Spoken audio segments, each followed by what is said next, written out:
All right, everybody. I am very excited to have this guest here to talk about everything that's going on in this 2 hour episode of Survivor as we get ready for the finale coming up just 6 days from now.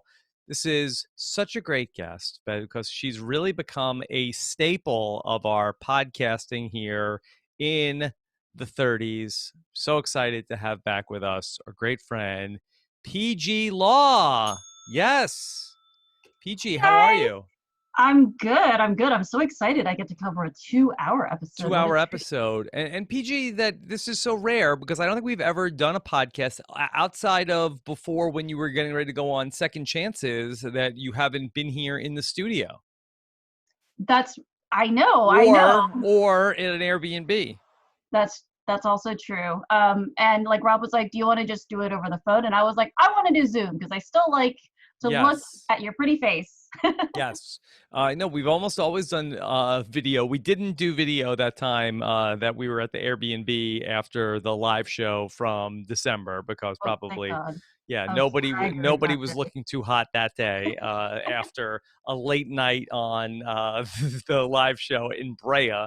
But yeah, we're here. If you're listening to the audio podcast, hopefully we have a video for you to check out on the YouTube channel with the great Peih-Gee Law. Peih-Gee, how have you been? I've been fantastic. Oh, I wanted to show look to Oh, recreate nice. Rob's podcast mug. the I feel entire. lame. I don't have one. I have like a Denise coffee mug, which it doesn't say You're endure not and even let go, but it you're says not even it using it. says it is what it is, which I feel like is sort of like not totally dissimilar from endure and let go. I got coffee. I think this coffee though is more Bailey's Whoa! than Oh, you do coffee. Bailey's in the coffee? Well, at like 2:30 in the afternoon during during quarantine, I do. Yeah. Let me Okay. tell you, Rob, I like my coffee the way I like my men. How so? Loaded with alcohol Hot, strong, and full of alcohol. and Irish? Yeah. Okay. There you go. All right, Peih-Gee. This okay. This is I already drank too much of this, as you can tell. threw me off. You threw me off already. I wasn't expecting that. Anyway, nice to get to talk to you. I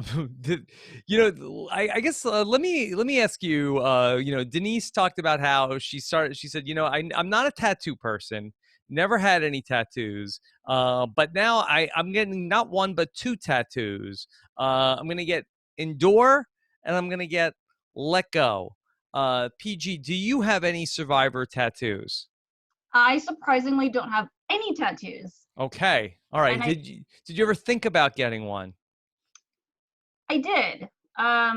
Of course, it's one of these things where it's been a momentous like thing in my life, something that's really colored like a lot of my life since I actually did it.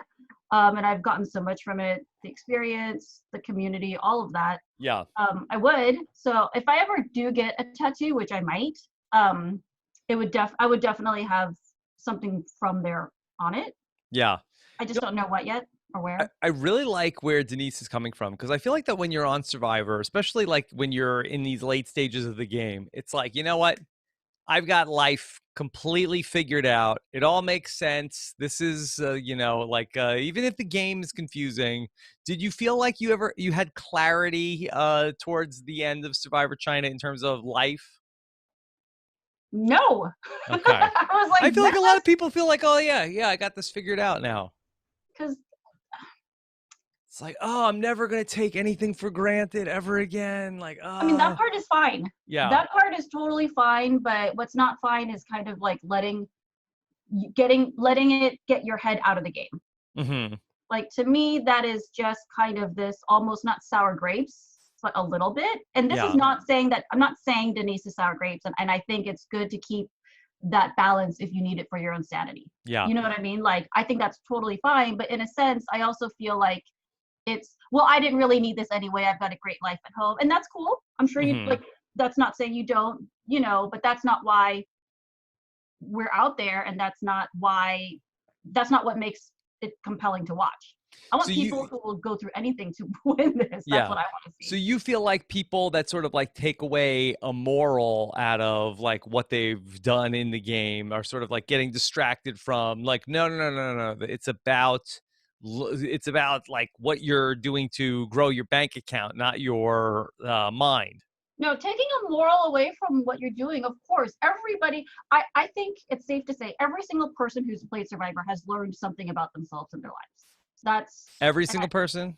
I think so. I think you learn something. It might not be good, but you learn something, even if Hmm. it's you're learning that you're a jackass or, you know what I mean? Like, everybody's, I think when you go through as an intense an experience as Survivor is, you're going to have some lifetime takeaway from that. Hmm. Yeah. I learned, for instance, that I use the word like way too That's what much. you learned. That was your big That's takeaway. Yeah. Well, I want to say that I kind of like where Denise is coming from because I feel like that a lot of people like they go through the experience and like, oh yeah, I'm gonna get a tattoo, and they get like a turtle or something like that, or like they get something like I'm gonna get a palm tree, or I'm gonna get the Survivor logo. But at least I like that Denise was like, hey, okay, this is I learned something, and then she really did it. She had pictures on Twitter I today. saw She that. really Well, did get the endure and let go. it's cool. I mean, I really like that because it is something that's really meaningful that is tied to the experience, but not Hmm. explicitly just a like getting a stamp on a in a passport book. It was, Hmm. something that was a little bit more meaningful to her.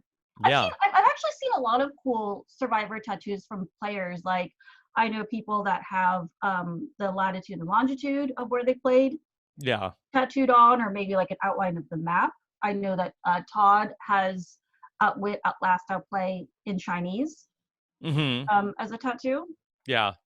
That's all. That's cool. But I like something that I could like take away. I think I if I don't have any tattoos either. But if I did, I think I would go like memento style, where that I would get tattoos to remind me of something. I would look at tattoos like the same way I would draw on my hand of like, oh, rent is due. Like the note, like cheat little cheat sheet. Yes. Before you go into Yes. Survivor, the answer is always yes. Yeah. Yeah. That's why I like what Denise did. She's like, oh, this is important. I got to remember it. Okay. Tattoos on my hands. That's what I need to do. Don't let Tony get to final two. Okay. Oh, Hmm. there it Yeah. is. Don't do it. Don't do that. Okay. PG, well, I guess we are. We're down to 5. We'll be back to 6 after somebody comes back from the edge of extinction. That did you want to talk about Tony? I mean, how can you not Yeah. talk about Tony like throughout this entire season? Yeah. Are you a big Tony fan coming into this season? Because you and I we got to speak. You came to the live show that we did. The date was March 11th. I was saying to PG right before we came on, you're one of the last people I've seen in person because shortly after that, within 24, 48 hours from when we had our last live show, the things really came to a halt here. So Tony was not a big part of the season at that point. He was a guy with a ladder. Basically, did not have a ton going on. We were worried about Tony and a potential advantage get-in, maybe if he went to a tribal council because of all the idols that were at his camp. And since then, a couple of weeks from that point, he's really taken off running, sometimes literally and figuratively. And it looks like that there may not be a way to stop him. Yeah, I mean, I don't know if it's either editing that wanted to underplay him like in the beginning on, so it wasn't Hmm. apparent how dominant, he would be at this point, or if he just was super smart about like the long game. The slow burn, don't come out of the gate super Yeah. crazy. You know what I mean? Lay low, like what was he saying? Like managing your threat level, Yeah. right? Um, Smart made a lot of alliances and not a ton of enemies, or even if he did, he built strong enough relationships that he could blindside a couple people and still come Hmm. out, come sailing out of that fine. Yeah, it was unusual. It really was weird because that it seemed like okay, well, we would say like around the merge, like, can you believe Tony is still on the season? Can you believe this? And but it seemed like that he acknowledged that about early on in the beginning of the season. He said, it was killing him to not be out there looking for idols. And it was really, I think, not until like when his wife came, when Baby Cakes came, then he wins the immunity after that, and then really came out of his shell. But I think that we've had players that are more hidden in the edit, but it seems like that he really was sort of like trying to have this posture, very Tony like, of like, okay, I'm going to stay in the spy shack, metaphorically, and then pop out when there's like 2 weeks left. Yeah, I think it's super smart. I think he has a really good sense of everyone's relationships now and alliances, and he's somehow part of everyone. Every discussion around votes has been, well, Tony will be one of our numbers. You Mm-hmm. know what I mean? Like Tony's going to vote for us. Like he's with us 100%. And I feel like I've seen that popping up over and over in all kinds of discussions, which is that's where you want to be. You want to be that person who's like, oh, Tony's going to vote with us for sure. Yeah. Were you surprised that last night that Tony's name didn't come up in either of the two votes, where the three votes before that he was immune, but nobody was even talking about voting for Tony? It's wild.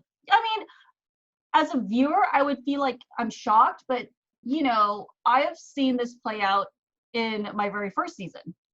Um, Yes.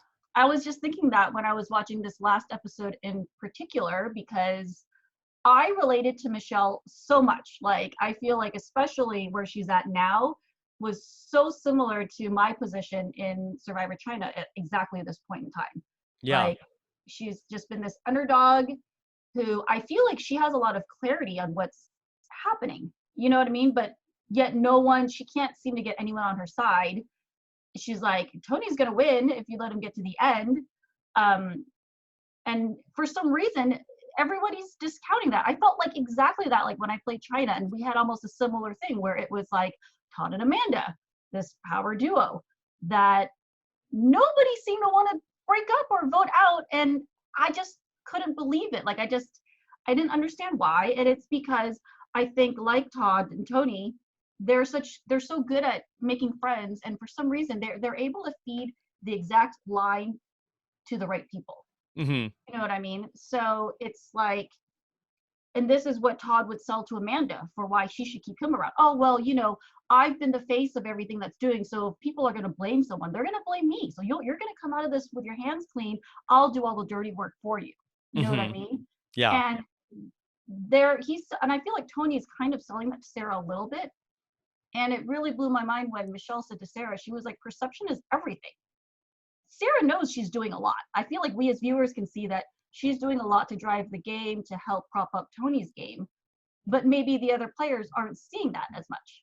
You know Hmm. what I mean? Yeah. And so I feel like it's going to be the same scenario playing out here as in China, where we feel like Sarah has a really, really good chance of winning, but the other players don't see her as driving the game. Yeah, so much great stuff to unpack from what you're saying. All right, let's start with Michelle. So Michelle is in a similar position to where you were. Been as you've been through this experience, do you see anything that Michelle could be doing that she hasn't tried yet that you think might be successful for her? Um, I guess it, it seems to me like she was doing kind of what I was doing, which seems like the logical play, which is tell everyone, if you let Tony get to the end, he's going to win. Hmm. And that's what I did. And just for some reason, no one wants to vote him out. And so I guess maybe what I should have done is not go for somebody who's almost untouchable in a way. Yeah. Uh, she should maybe, like when she went to Sarah and was like, hey, Sarah, like you got to get rid of your boy Tony, like, and Sarah's like, the minute I feel like she heard Tony's name, she just shut down, wasn't going to be receptive to anything she had to say. So maybe if instead of going for Tony, Michelle had maybe gone for like a Ben or a Denise, Hmm. that might at least be able to buy her another round into Final Four. I think it's hard. I feel like that the people that have won from this position are like kind of the people who have like sucked up to the power, where then the person in power ends up like making enemies by like cutting the people that are close to them, kind of like a Danny Boatwright in the way that she was able to win her season. Do you feel like that maybe in the case of Michelle or your case in China, that like being trying to get in closer to whether it's Tony and Sarah or Todd and Amanda, to the point where they're looking at you as a potential, like, oh, we can go with them to the final three, to at least get in there, and then like a Sandra in Heroes versus Villains be sort of the person who's like, hey, like I didn't do this to you. I don't think that I mean that might be a path for her to final three, but I don't think that anybody in their right mind is going to take an underdog, Mm-hmm. with a power couple to the final three. Like that's Yeah. just not going to happen. That she's the one. She is, like she said, public enemy number one. Like they cannot afford to let her get there because she is probably, I feel like, one of the only people who would have a decent argument at a final tribal if she's Mm-hmm. able to. Like she's the only person that would be able to maybe counter how dominant like Tony and Sarah have been at controlling the game. I was the underdog. I didn't have all this alliance, and yet I still made it here. Like I don't see how Ben or even maybe Denise could have a better argument than either Tony or Sarah for why they should be crowned sole survivor. And Okay. I think Tony and Sarah know that. Let me ask you about the Tony and Sarah of it all, because I feel like that was an interesting way that you explained it, in terms of Tony pitching it to Sarah as, let me do all the dirty work. I'll be the one to get the blood on my hands. Where that I'm sure that is what's going on. I don't think that Tony's described it exactly like that on the show. Going back to China, that Amanda felt like that, from what you understand, that was going to be basically her path to victory, that people were going to be mad at Todd. I think so. I mean, their whole thing was like the two of us have played such a similar game. Um, so this is a kind of a level playing field.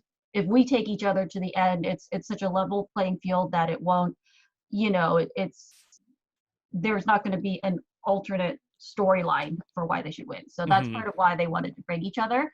And I definitely think Todd sold it to Amanda a bit like, listen, I'm the bad guy. Everyone knows I'm the bad guy. You look great. Like, and of course that backfired.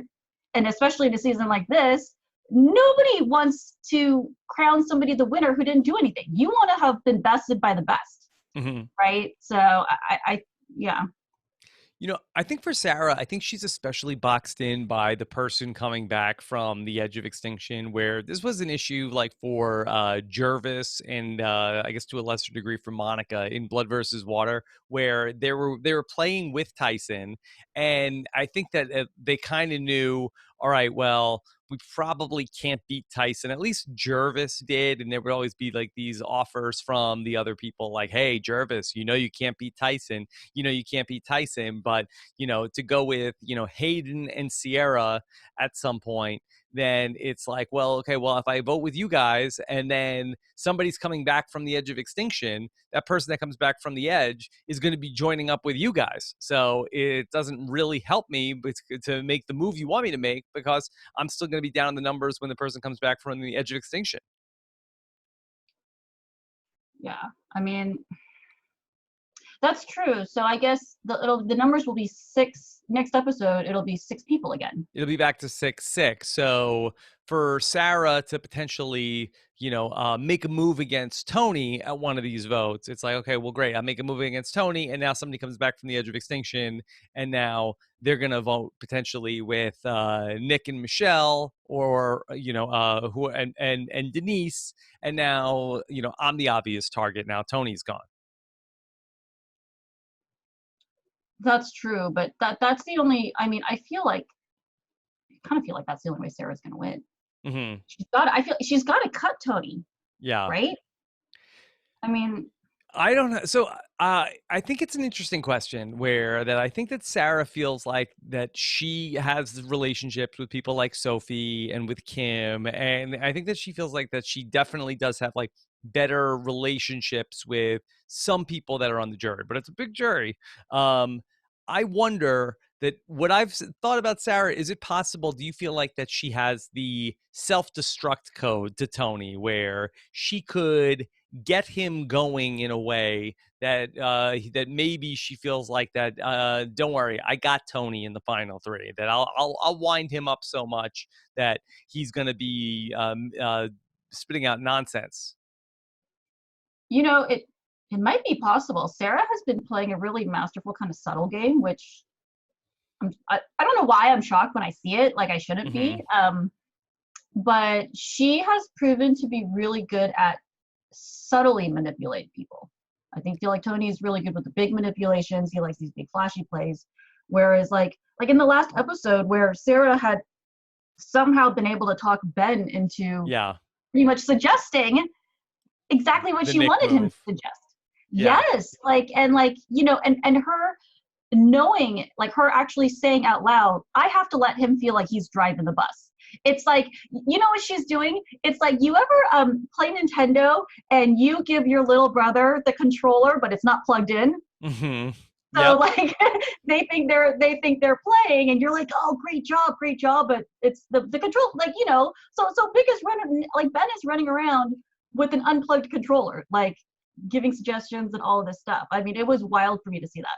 yeah. That was really really fun because we got to see Sarah's perspective, and then we get to see Ben pitching it back to Tony, and Tony's reaction, knowing that it was coming. Like, okay, Ben, if you say so, I'll follow you if this is what you want to do. I think it's a good move. I think it's a good move. That was really really fun. Now we saw Jeremy voted out in the first hour. One of your second chance tribe mates or castmates. I know you guys never Castmate. got to play together. Um, Going into Survivor Second Chances, were you scared of Jeremy? uh I had, Jeremy, did Jeremy go out relatively early in his first season? So he got out probably around like 2 votes after the merge, probably around like day 25 or something like that.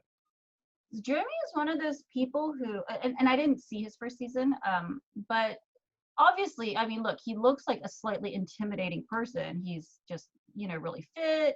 He's in shape. He's this kind of firefighter dude, and I feel like usually I don't get along with these kinds of guys.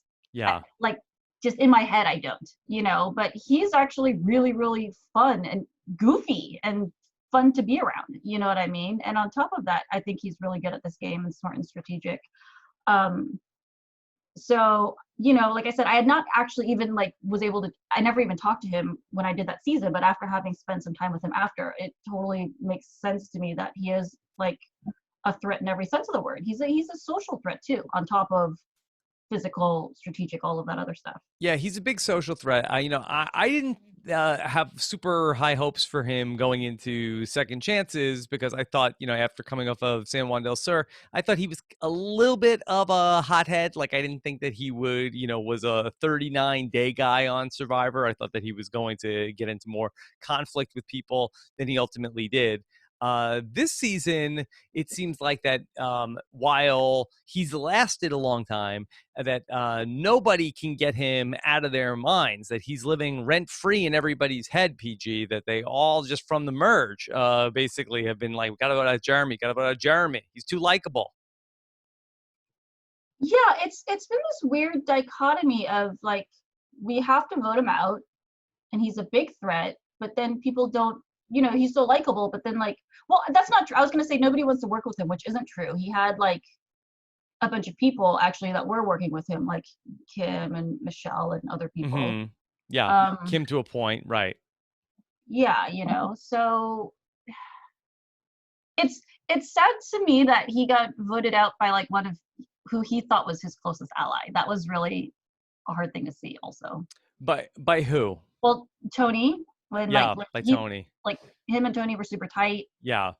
Oh, I do want to say, do you think it was a mistake for Tony to own up to being the one that flipped on him at the Yeah, end I of the thought that tribal? that was actually interesting. So then Jeremy gets up to leave the tribal council and he's like, who did it? Who did it? And Tony is the only one that says, I'm sorry, Jay. I thought that that was an interesting decision because everybody else was like, it wasn't me. It wasn't me. Nick, who voted for Jeremy, doesn't say anything. Do you think that that's a smart play from Tony to at least be, enough of a stand up guy to admit that, yeah, I did it. Not unlike, Jay in Millennials versus Gen X, in the Yeah, I did Michaela that. vote. So what do you think of that? Because I feel like then, he's gonna find out eventually. Instead of like that confrontation coming out of final tribal council, Tony can sort of clear the air at final tribal council, as opposed to having to now reveal that he was one of the votes. I mean, there's a lot of pros and cons to that. Like, you're kind of showboating for the jury a little bit. Like, yeah, that was me. But Hmm. he's not But he showboating. was asked. He was asked a He direct question. and he was, and he was slightly apologetic about it. Which, and I will say this, I think it's good to be apologetic maybe at the time, so you don't have to apologize, because nobody wants to. Yeah. I don't know, I feel like I don't want to hear people really apologize for their moves at final tribal. Like, Hmm. I want them to showcase them, you know. Yeah. So I guess maybe in a sense that would have been a good move, because he apologized then. Maybe it assuages how Jeremy feels a Yeah. little bit. um yeah, it does. I will say this, having been blindsided once, like, it does make you feel a lot better hearing an "I'm sorry" from somebody. Hmm. Like, it's weird how far that kind of goes. Like, yeah. Yeah. Yeah, I thought that Tony actually handled that very well. And, Nick, who also was one of the votes, doesn't say anything. It was a weird vote because it was also a vote split. So there were a couple of votes on Michelle also. So there were a couple people like Sarah did like not technically vote for Jeremy, but she was also part of this plan. So some people have like some plausible deniability to say that, like, well, I didn't vote for you. I voted for Michelle. But they were all, still part of the group that lied to him about that. Jeremy said also, bad move, dude, to Tony. Well, that's just, I think that's just him being upset in the heat of the moment. You know Hmm. what I mean? Yeah. Yeah. Um, it didn't seem like it was a bad move yet. So far, it seems like it was a good move for Tony. I think it's a good move for Tony. But I think Jeremy was one of the rallying points behind, like, the opposition. Yeah. You know, Yeah. so he needed to get. Yeah, I think he needed to get rid of him. I mean, what about for Nick? Do you think, was it cut and dry that it was a bad move for Nick, who ultimately goes out, or are we being too results oriented that he goes out And next? 100%, it's a bad move for Nick. Like, that conversation that Michelle had with him was incredible. She just, I was wondering if you had the balls to come talk to me. And she was so Hmm. sweet Yeah. about how she said it too. Well, can you Which talk it through that? Okay, so Nick had a decision to make. Okay, he basically could put a vote on Ben and knock Ben out of the game, or he could put a vote on Jeremy and knock Jeremy out of the game. And he said, ultimately, I'm going to make my decision based on day 39, what's going to give me the best chance to win the game. So obviously, he knocks out the person who was the bigger threat to win in the end. But tell me, why was that the wrong decision, PG? Well, it's like Michelle was saying. She's like, what other path do you see for us to even get there? You have to Yeah. get to the end in order to even have a chance at winning. You know what I mean? Hmm. Um, so I don't know that you need to use Jeremy to help get you to the end, right? Again, Right. like, he's a shield for Nick, and who knows if Nick knocks out Ben, who's the new Ben? It's Nick. Hmm. So Right. Right. that's, if you knock out Ben, then you suddenly have, maybe they have no choice but to put you in his place as the final three. Like, Yeah. he needs to see, like, who can I replace, like, to Right. leapfrog up into his position. Yeah. For Nick, who was at the bottom, I think that that's a move that, to play from the top is, hey, let me take out Jeremy because when I get to the end, I don't want to be sitting next to him. For Nick, who's at the bottom of the pecking order, that you can't be worried about, who am I going to be able to sit next to in the end? You just need to get there. And then hopefully by the strength of your momentum to get there, you can pull out the win. So where Jeremy very much understands that, Jeremy's thing he's talked about this season is shields, shields, shields. And ironically, by Nick voting out Jeremy, he got rid of his own shield. Right. I mean, I think that that was probably, now that I look back, that's probably one of the major mistakes that I made in trying to also, like, I should have been gunning for Courtney instead of, Todd. Denise Hmm. was like, Denise would have been on board with that because I think, if we're going back to 15, Denise knew also that probably if she takes up Courtney, suddenly maybe Denise is the new Courtney, Yeah. you know? And then that way she can get into final three also. So that may have been the way to go. So I do also you? just realized that, like, another parallel, like the fourth place will most likely also be both Denise's. Oh, this could be the second, fourth place Denise in Survivor history. Yeah. Does Denise have any Survivor tattoos? Denise Martin. I'm not sure. I don't know. Yeah. Okay. I think she has lunch lady on one hand and custodian on the other.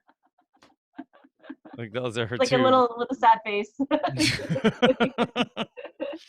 um, can I ask you a quick aside about that? So when that all was revealed with Survivor China, where that Denise in the real time, you guys were told she was the lunch lady in the school, and then she had talked about at the finale about how she lost that lunch lady position. Did you guys know any of the details about this in terms of like what was actually going on, or did that all just like uh it was happening in real time for you as well? It was happening in real time. Like, I had seen her once before the finale. Hmm. Like, I had a jewelry show, I think, in Boston. So she came out, to come see me. And so we chatted, and she had told me then that she had gotten fired for her job. And it Yeah. was sad, like, I was like, oh my God, I'm so sorry, blah, blah. Like, so I felt like when the whole controversy came out after the reunion, I felt a little bit also like I had the wool pulled over my eyes. And Yeah. I don't know how much of it is she really believed that that's what was happening to her. Hmm. You know what I mean? But Yeah. again, I don't know. The whole thing just, of course, it leaves a bad taste in your mouth. And it kind of reminded me a lot of, like, I feel like that's how she was playing the game, even. Like, poor me, like this really sucks that I'm in this position that I'm in. And I'm like, you put yourself here. Hmm. Like, why should I feel sorry for you when you did this to your damn self? Yeah. Yeah. All right. Well, thank you for indulging me on on that one. Um, so in the same way that you're saying that, like, well, I wish maybe we should have been going after Courtney. Maybe we could have sold that to Denise. Does that maybe make sense of why the players who are out there aren't going for Tony? I'm like, okay, well, we're not going to be able to get Tony here, but what if we keep like sort of like taking out people who are sort of part of his group? Where Sarah, for instance, is on board to get rid of Nick at that second vote last night. Yeah, I mean, it's still never. I still don't understand the mentality of why you wouldn't want to topple the king directly, Hmm. and you feel like you need to undermine like all of his little lackeys. Like, I don't.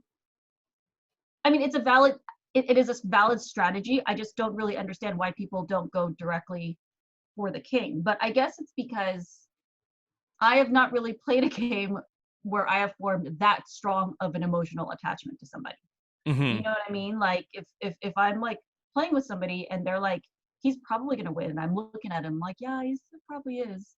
I don't know. Like, what do you think it is that makes people want to keep these really strong players around? Is it because they're so good at downplaying that to their alliance?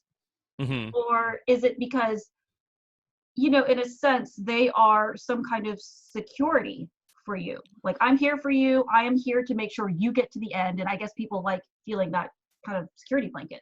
Well, I think it's also partially fear. We've seen this in some of the seasons that Boston Rob has done well, also, where I wonder how much that if people are even talking about, like we saw what happened to Kim. She was talking about, let's get rid of Tony. And word got back to Tony. What happened to Kim? She ends up being the person who goes out. So I wonder if there's like a fear of like, hey, if I start talking about going for Tony, somebody's going to tell Tony and he's going to get the vote turned around and it's going to be me.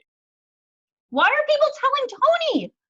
that's what I don't understand. Like Sarah went running back to him the minute her conversation with Michelle was over. Hey, bro, guess what Michelle was trying to do just now? Like, Yeah. why? Well, last week with Nick, it wasn't that Nick went and told Tony, but it might have been Ben might have told Tony, and then Ben told Tony that Nick, and then he was able to get Nick to confirm it also by Tony was asking Nick like, so you hear my name from anybody? You hear that because Ben, I heard that you were sitting there with Kim, and Nick was like homina homina homina. So that he like is really on the lookout, and not to mention like up in the spy nest. He's got all these different ways that he's spying on you. It's a lot going on. Yeah, I mean, it is, and there is definitely like the fear of reprisal from the Hmm. Tony contingent. I don't know, like I feel like the way I've played has always been consistent. I will always want to undermine the kingpin. You know what I mean? And I will Hmm. always be receptive to that as well. I'm really surprised now to see how these guys are playing. Like early on in the season, I was saying like one of the reasons why I really, really like this season is because I hate seasons where everyone's just sheep and just letting one person get away with controlling the whole game. And you see that a lot in regular seasons of And you feel like Survivor. it's turned into that. I feel like it's turned into that now a little bit. Like in the beginning, I didn't feel like that. I felt like everybody had their own plans and strategies. And when somebody would try to tell somebody what to do, they're like, "You ain't telling me what to do. I'm a winner. I'm a winner. Hmm. Like I have my own plans." And that was really fun. And I'm starting to feel a little bit that same frustration of like, why is everybody letting this one dude control the whole game? Yeah, where with all these people that are left, you feel like there's Tony, and then there's Michelle, who's like, "Hey, I was the one person trying to throw this off. Like, you can't blame me." And people love that person. And then everybody else is just gonna like get the same question. If there was like normal like finale press, they potentially are all the first question is like, "Why didn't you vote out Tony? Why didn't you stop Tony?" Well, a lot of it is going to be people saying like Tony backstabbed a lot of people. He made a Hmm. lot of promises, I mean, in order for him to get to where he is, he had to break a lot of promises to a lot of people, right? Yeah. Like he had to lie to a lot of people. Um, and so I feel like for a lot of the people that are letting him get there, that's going to be kind of a lot of the reasoning behind it, which again is I feel like they're like, oh, well, my hands are clean. Hmm. Yeah. Um, so tell me a little bit about the situation that Nick was in at this second vote, where he has the opportunity for the fire tokens, or he has to exchange fire tokens to give a punishment to somebody else. How do you think that Nick played that opportunity in the second hour last night? I mean, I guess it made sense that he played it on Ben. I feel Hmm. like that was a good move. He could have also played it on, I don't know, Tony, I guess, because Tony's been winning. Tony's been winning challenges Yeah. this season. um, but it wasn't a Ben is a good person to play it on since Ben is also kind of low on the totem pole and he wants him out anyway. So Yeah. that made total sense. Um, and then Michelle won immunity. Can I also say that I feel like the challenges in last night's episode were really heightest, like Heightest. the heightest. They really benefited like tall people. Yeah. Well, I feel like Michelle is tall. She didn't do well in the first challenge. That's true. But just throwing something in the air, like of course being tall is gonna help, like Hmm. having to throw that ball up and Yeah. up to A- that And ramp. then you And then feel like long legs helped in the domino challenge. yes, so having to step over those things, yeah, not having to do a giant high step, you're gonna Hmm. be able to move faster and conserve energy too. Yeah. Um, just to go back to Nick and playing the advantage on Ben, or playing the disadvantage on Ben. Yeah, I really think it speaks to that, you know, getting Ben out of the game was a good move for Nick, because I feel like that Ben or Nick could have replaced Ben as sort of like the person that Tony and Sarah could be sitting next to, where Tony and Sarah were never going to sit next to Jeremy. Like maybe Nick's best chance to win the season would have been going to the end with Tony and Sarah and hoping that people were mad at them and sort of being able to like, okay, maybe they'll split the votes and people like, I'll be the person and maybe he could win an immunity or two down the stretch and basically say like, hey, like Tony and Sarah, they played a dirty game. I had my back against the wall, and maybe being that person that we were talking about, that like Michelle could potentially be that person where that like they were never going to the end with Jeremy, Tony and Sarah. So that like Tony and Sarah were going to do Nick's dirty work and get rid of Jeremy at some point anyway. Ben was the person blocking Nick's path to the end. Yeah, you got to provide an alternate option for people who didn't want to be on the Cops Are Us train. Yeah. Whoever's bitter, whoever's mad at them, like there's your option C, right? Yeah. Vote for me. Did you like the idea that somebody was allowed to punish someone anonymously? I look to you to, as somebody who's played so many games, such a game theory expert. Did you like that Nick was able to have that power in the game? Oh man, well I'm hardly a game theory expert, but I do think they're fun. I like that. Yeah, I like that it's anonymous. Because honestly, though, how anonymous is it really going to stay? And I like that it gives players room to game and scheme. You could spin it any number of ways. You know what I mean? So, like, that's part of the fun. And there was probably 100% a confrontation back at camp that we just weren't privy to. Ben went around and asked everybody. I guarantee you think so? In this episode where we had like 20 minutes of fluff at the end of the episode, you feel like there was a confrontation that we didn't see? Well, not a confrontation, but there's always, like when you get back to camp, who voted for me? Who did this? Like, was it, you know what I mean? Like there's detective work that happens when you get back to camp after anything sneaky is done. But I also like the fact that you don't always necessarily have to say. So somebody could have just said like, oh, dude, like I sold something to the Edge and they must have just picked whoever they wanted to play it on. It wasn't me. It was just, I didn't pick you. Yeah. If I had to guess, I bet that it was, that Ben talks to Tony and is like, all right, who did it? And Tony's like, oh, I'm telling you, look, just like the extortion. It came from the edge of extinction. I bet it was probably Jeremy. He's got a beef with you, and like, Jeremy. And that was it. Like I felt like the would have been great is if like that if Nick could have like somehow got the blame onto Tony, like Ben, he's a tricky guy, Tony. This is classic Tony that he would do this to you. Yeah, but you can't because I feel like everyone knows Tony doesn't have any more tokens. He spent all of them on the extortion thing. That's true. He's not a good person. That was and Nick, where are all your fire tokens, by the way? I lost them. They're my other pants. Everybody's got to start like turning out their pockets now and showing how many. Hey, everybody, empty your pockets. Show me your fire tokens. Yeah. So. And he picked the right person anyway because I feel like Nick really didn't care that much if he pissed off Ben. Yeah. Well, I don't know. Did he pick the right person? Because that I got some questions here from some of our listeners, and I think people want to know, like, should he have ultimately put the punishment on Michelle?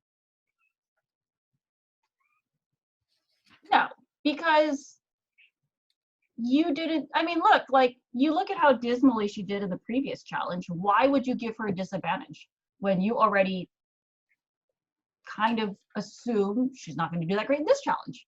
Yeah.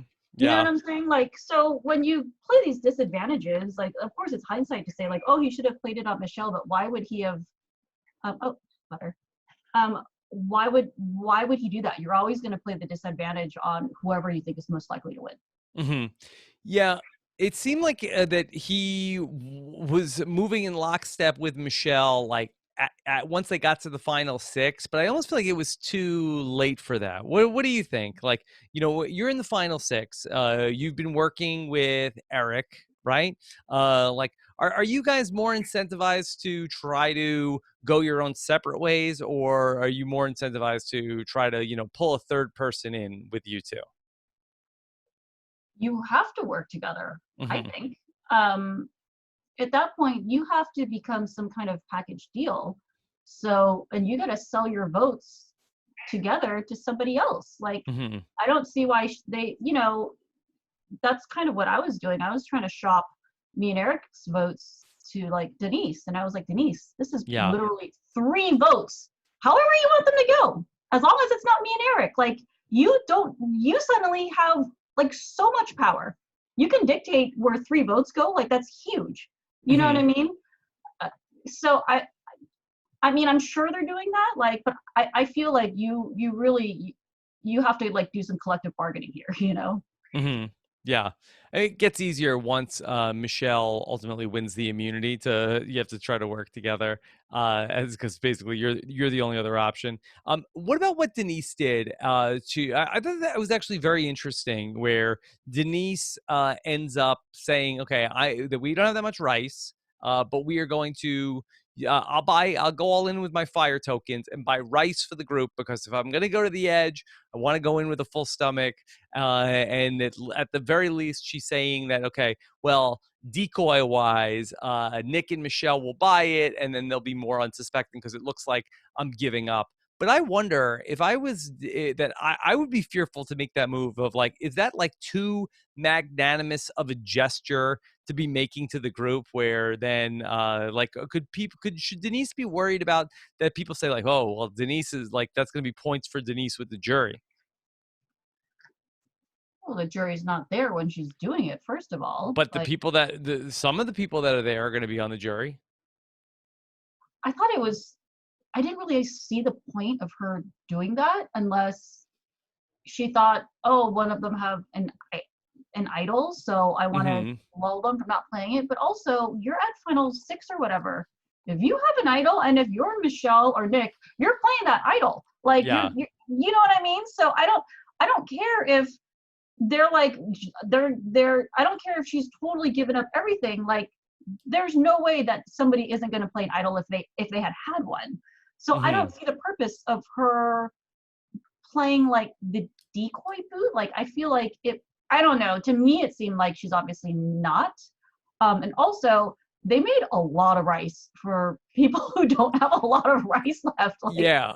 Well, because it was by comparison on the edge of extinction, you saw Boss Roll like, "Hey, this is all the rice we get." it's like a But thimble. I watched these episodes so many times that last week Tony was eating like a baseball helmet full of rice at one point in the episode. Like, how much rice do they have? This is The crazy. pot was full to the brim. Yeah. They had more rice than I make at home. I mean, Tony was eating so much rice Tony was eating like a bowl of rice that was bigger than you would make at your house. Yeah, it was I don't know wild what's to going me. on there.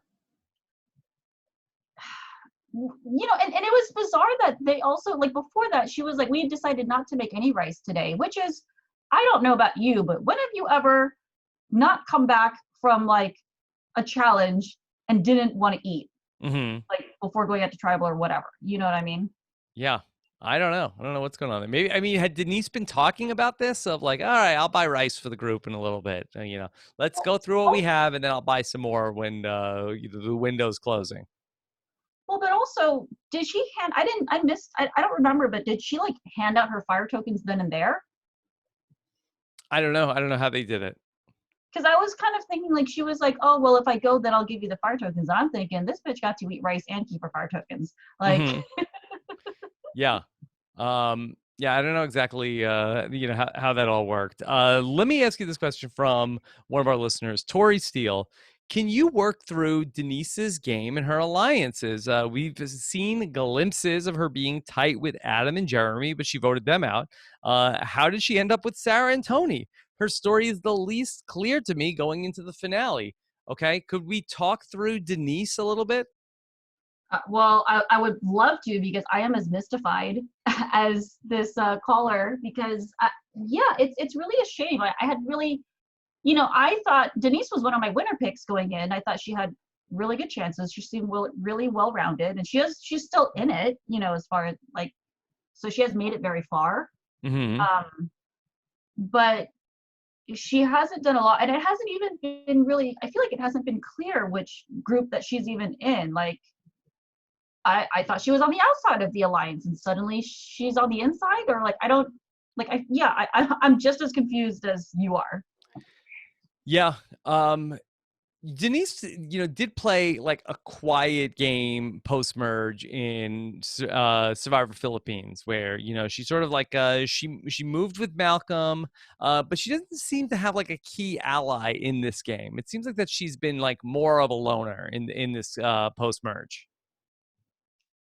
Yeah, I don't get why the loners don't end up banding together.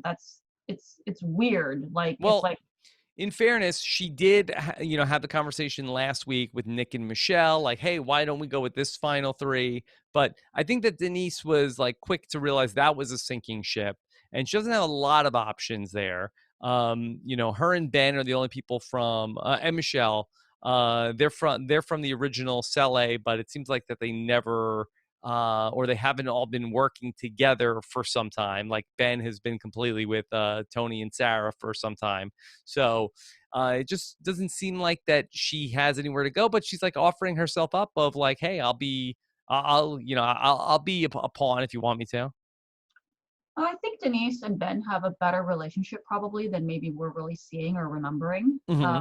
They were together from early on, and I feel like I faintly recall some conversation that somebody had where their names were also linked together. Like, there's Hmm. no way she's not going to vote with Ben, or what, it was something like that. Yeah. So I feel like it's clear, at least even to the people out there, that they are kind of in partnership, but maybe it's just not really panning out, which is why we're not really seeing more of it.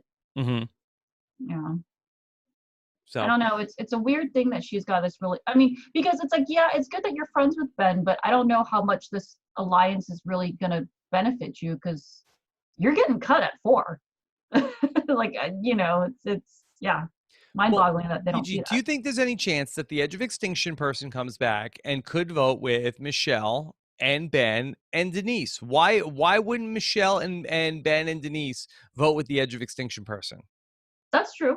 That Against Tony, or now maybe Sarah wins immunity and Tony plays his idol, and then okay, now you have to make a decision. But if they don't win immunity, why wouldn't those people band together?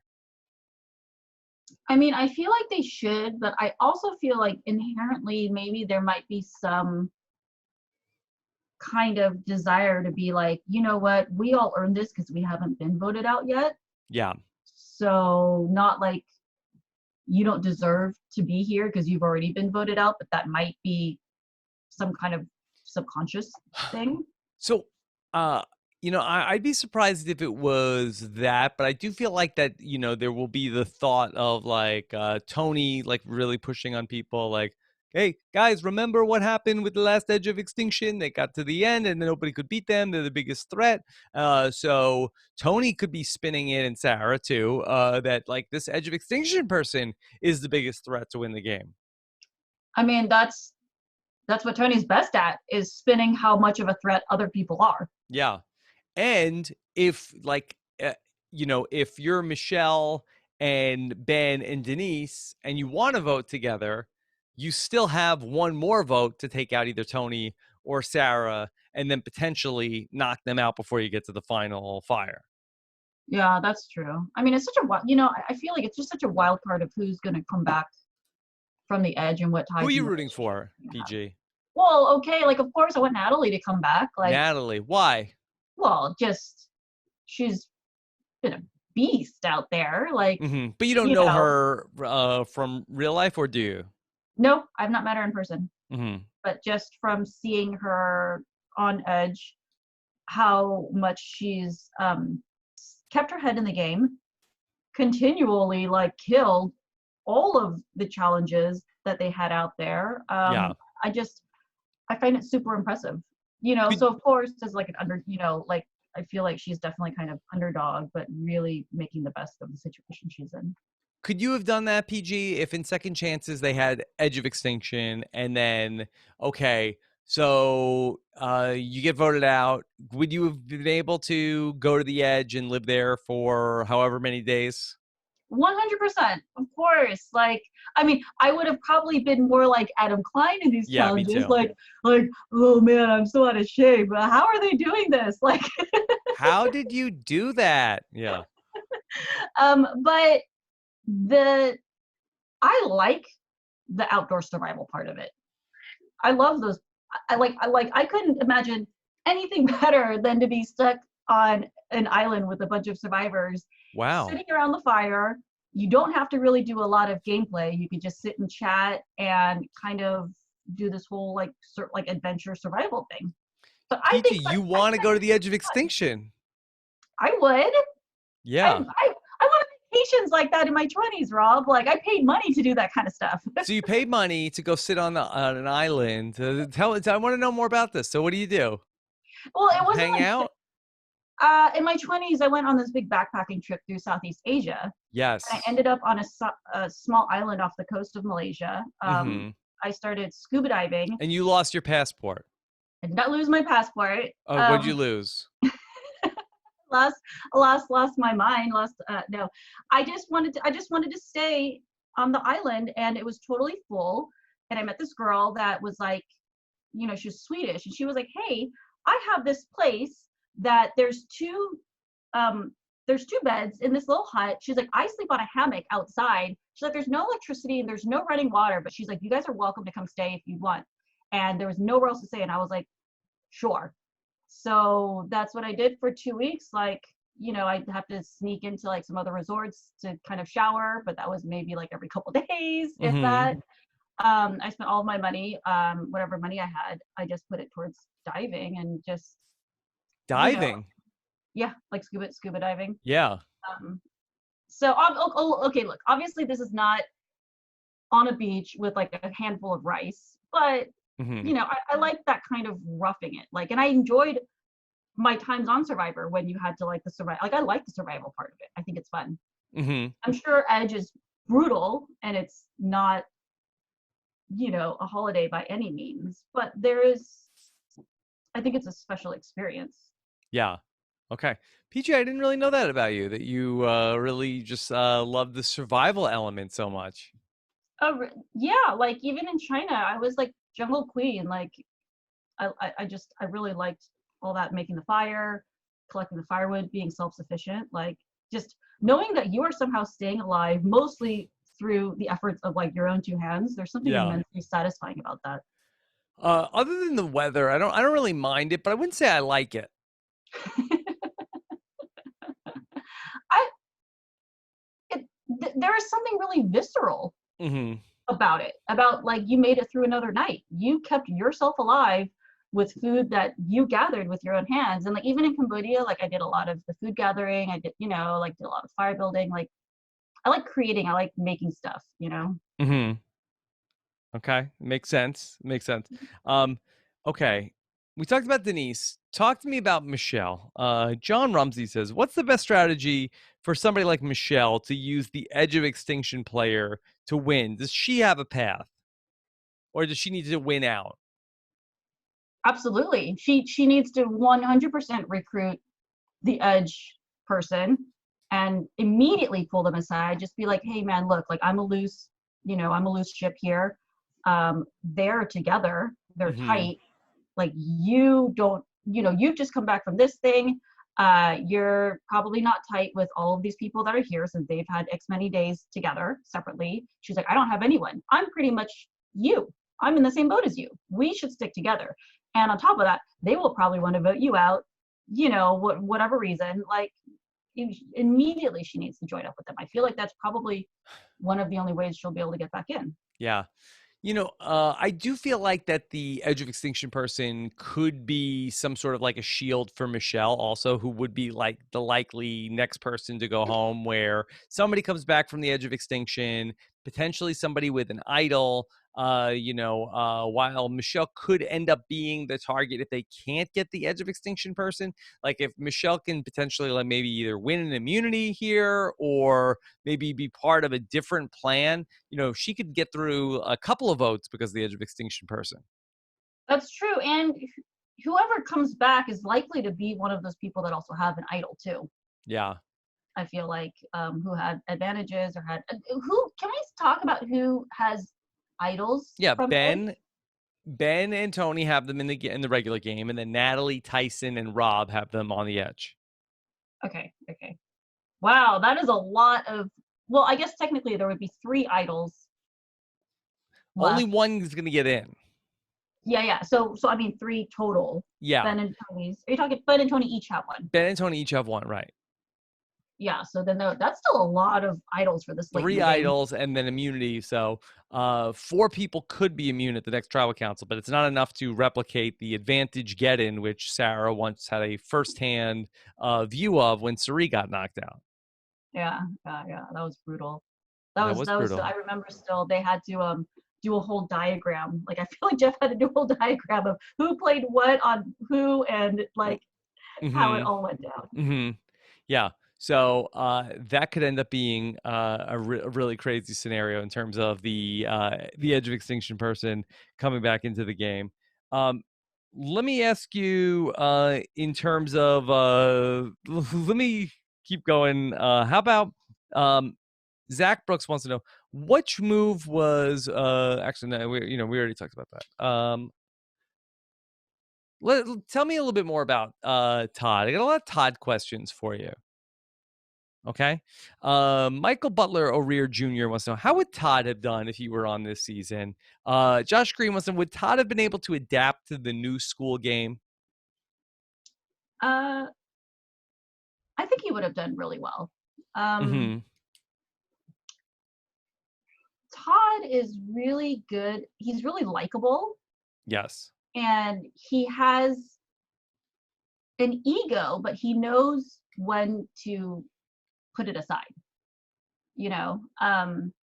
But he's very confident, and I feel like that's what people are drawn to that also. Mm-hmm. I was chatting with him out there, and he was talking about. I was like, "Well, do you think you would have aligned with the old schoolers?" I was like, "Wouldn't you have been worried that all the old schoolers are the ones being voted out?"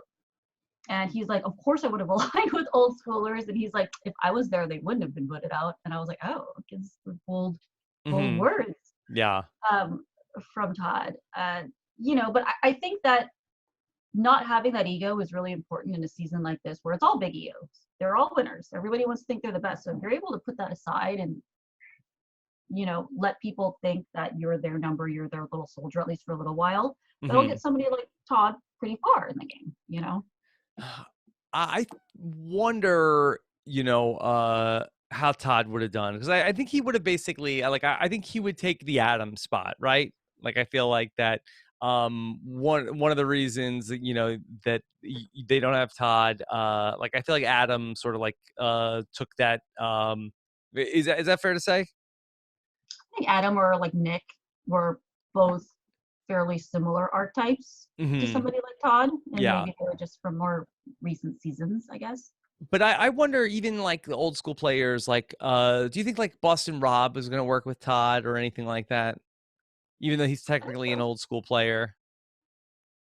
Yeah, I think Todd would have done fairly well. Like, he has a lot of good relationships with a lot of the people out there. I think Mm-hmm. that's one of the things that comes from being a old school winner is you've just been around for longer. So you've had more time to kind of get to know these people. Yeah. And plus he's still in the scene quite a bit. Like he's still a big fan. Mm-hmm. Yeah, and I know he has really good connections with people. I just wonder, like, in the same way we were talking about, like, that Tony was able to, like, take his foot off the gas. Do you think that Todd would be able to, if he gets back out there, to not play that hard to where people wouldn't be targeting him early on? Yeah, I think so. I mean, Todd always kind of knew about having shields. Like I remember that was his big strategy in China, where he Yeah. was like, I'm gonna get somebody big and strong to deflect this meat shield. Yeah. He's like, but he knows his weakness. He's like, I'm also going to have somebody who's smaller and weaker than me too, and I'm going to keep them around. That way he's shielded on both sides, Hmm. you know. Um, so I think there were enough people for him to work with out there to try to pull something like that together, although I don't know who would have been smaller and weaker than him Hmm. on Yeah. this season. Yeah, but that is a good point of, with people like Aaron and that sort of idea, keeping Jean Robert around in the game. So Todd was ahead of his time with that sort of thinking. Yeah. Yeah. Um, this is from John Ottaviano, who says that PG, I had the pleasure of spending Eliza's fundraiser in the room with you and Todd, and you were both amazing. I confess I hadn't seen your season, but after meeting you two, I can't wait to dive in. Thank you both for being so generous and patient with all of us. Todd seems to be a one of a kind person and one of the original superfan winners, a la Adam Klein. How might Todd have fared this season? And do you think his game might have changed all these years later? Do you think that with age, Todd's game would be much different? Uh, to be, that is such a weird thing to ask because whenever I talk to Todd, it feels like just yesterday that we played. I don't know Hmm. that either one of us have changed a ton from, from back then. It's not like either one of us are like married with kids or whatever. To me, he still seems like very much the same kid who played all those years ago. A little bit cocky, but in a really fun way, really friendly, good at making friends. But yeah, I don't know that he would have needed to change the gameplay that much. It's not like, I mean, last time I think he won just by strategy and just but mostly just by being social. I think he got a bit lucky, like, getting into like the end game where he Hmm. was, and then he was really able to solidify from there. Yeah. Um, this is a question from Kayla who says, were you sure you were voting for Todd prior to the final tribal council, or was his fantastic performance there what sealed it? You mentioned that you always aim for Todd because you knew how great of a game he was playing. So did you know going in that you would cast your vote for him? I would say going into final tribal and all through the game, I always told myself, I was like, if Todd gets to the end, he's going to win 100%. I'm going to vote for him 100%. Hmm. Um, Did you mean there that as was a threat? both, Yeah. both. Like yeah, he's a threat to win, and also, but by that same virtue, how can I not vote for him Hmm. if I think he was playing such a good game? You know what I mean? And if I'm a person that values good gameplay, like how could I not vote for him? Yeah. But some people Um, do like to have like the temper tantrum of like, that's it. All right, if you vote me out, I'm voting for this person then. yeah, but Todd never made promises to me that he didn't keep. Hmm. He was totally like, he was totally honest with me from the minute we met and talked out on the island. And he was like, I like you, but you already know I have my alliance, but I will help you get as far as you can, until that starts to conflict with me and my alliance. And of course, how much he means it or not, like, it doesn't matter. It's still something really nice that people want to hear.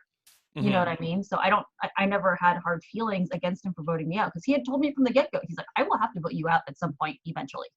Yeah. Um, I think that goes a long way towards the bitter feelings because nobody likes feeling like they were fooled.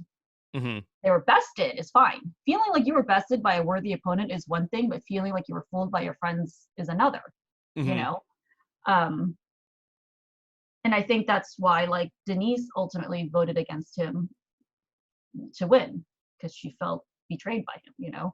Yeah. Uh, PG, is that important to foster with people? Because you want to build trust throughout the whole season. Where if you are playing with people, you want them to feel good about what you're doing. But how do you ride that line in terms of like, hey, like we're working together, but this may not be like a blood pack to go to the end. Can well, you do that? we had that conversation with Tony with Cops R Us where they were talking about, their friendship, their alliance through the years. And like, how are we get to the end? And I think that Tony said something really, really smart to Sarah when he said, he goes, "You're the only one I would be okay with beating me." He said, "I Hmm. don't want anyone else here to beat me but you." And I feel like he's doing the same thing to her that he really did to Wu, like hyping him up.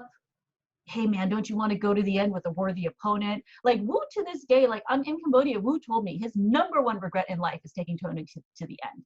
And I'm like, why did you do it? Didn't you see that he was going to win? He's like, man, like, you get hyped about, he knows how to play to these people. He knows what'll work on them. And with Wu, it was like about honor. It was Yeah, like, don't you want to go to the end with this honorable opponent, play an honorable game? That'll be what you say to the jury, And of because course, that's what you say in your Taekwondo study. yeah, people like hearing that. They're like, oh, Yeah. this guy really knows me. He knows I'm an honorable dude. Like, yeah, you know what I mean? Like, people like to feel like they're seen. He's saying Hmm. the same thing to Sarah. He's really like Tony is good at just buttering people up. Um, so it's and I couldn't believe this that he goes he goes, hey man, I'm gonna have to vote you out. Like, and they both and Yeah. it's this weird thing is they both laugh. And I'm like, only Tony could say something like that to somebody's face, I'm and gonna they're have to gonna blindside you now, man. Yeah. laugh. It's interesting because they've had this such this extensive shared history over the course of their seasons where they were even talking about how that he had to betray her in the first season, but then she won the second season, and that this is now they've always been together 6 years. So they do have this amazing shared history between the two of them. Yeah, yeah. It's Um, it's it's tough. I played this game recently that is a little bit like I guess Dominion, where basically like you're different countries, you have to bomb each other, right? And I was on one side and my friends were on the other side. So I was like, hey, you guys, well, obviously we're friends. Let's align together and we'll bomb all these different countries together secretly. It's very mhm, similar to Survivor. yes. And I had other people on my team, and they're like, we just worked with that team, your friends. They're like, we should bomb them now right away. They won't think it's us because you don't know who bombed who. Mhm. Um, and I was like, no, we can't do that. And these guys were bombing me behind my back like the whole time. And so They took advantage. I was so hurt. Like Yeah. it's a brutal like it is a brutal thing. Like and also knowing when is the time to break off and do that, you know. Yeah. It's a great question. Do you have the answer? She needs like I mean here's the thing. They need to get each other. She needs to get him before he gets her. Yeah. Right? So it's about you want to be the first one to do it, but you don't want to jump the gun. Yeah. Get Prisoner's it. dilemma. Yeah, yeah, exactly. And you know, now might be a good time for her to turn on him because he probably could have expected her to turn on him after the Sophie vote out when she was so mad at him. Yeah.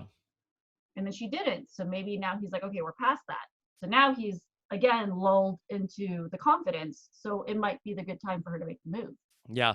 Really, best case scenario for Sarah might be to have Tony has to play his idol because like the edge of extinction could be what ultimately helps Sarah here because when the edge of extinction person comes back, Tony might need to play his idol at that final 6 tribal council, and then he could potentially be vulnerable at the final 5.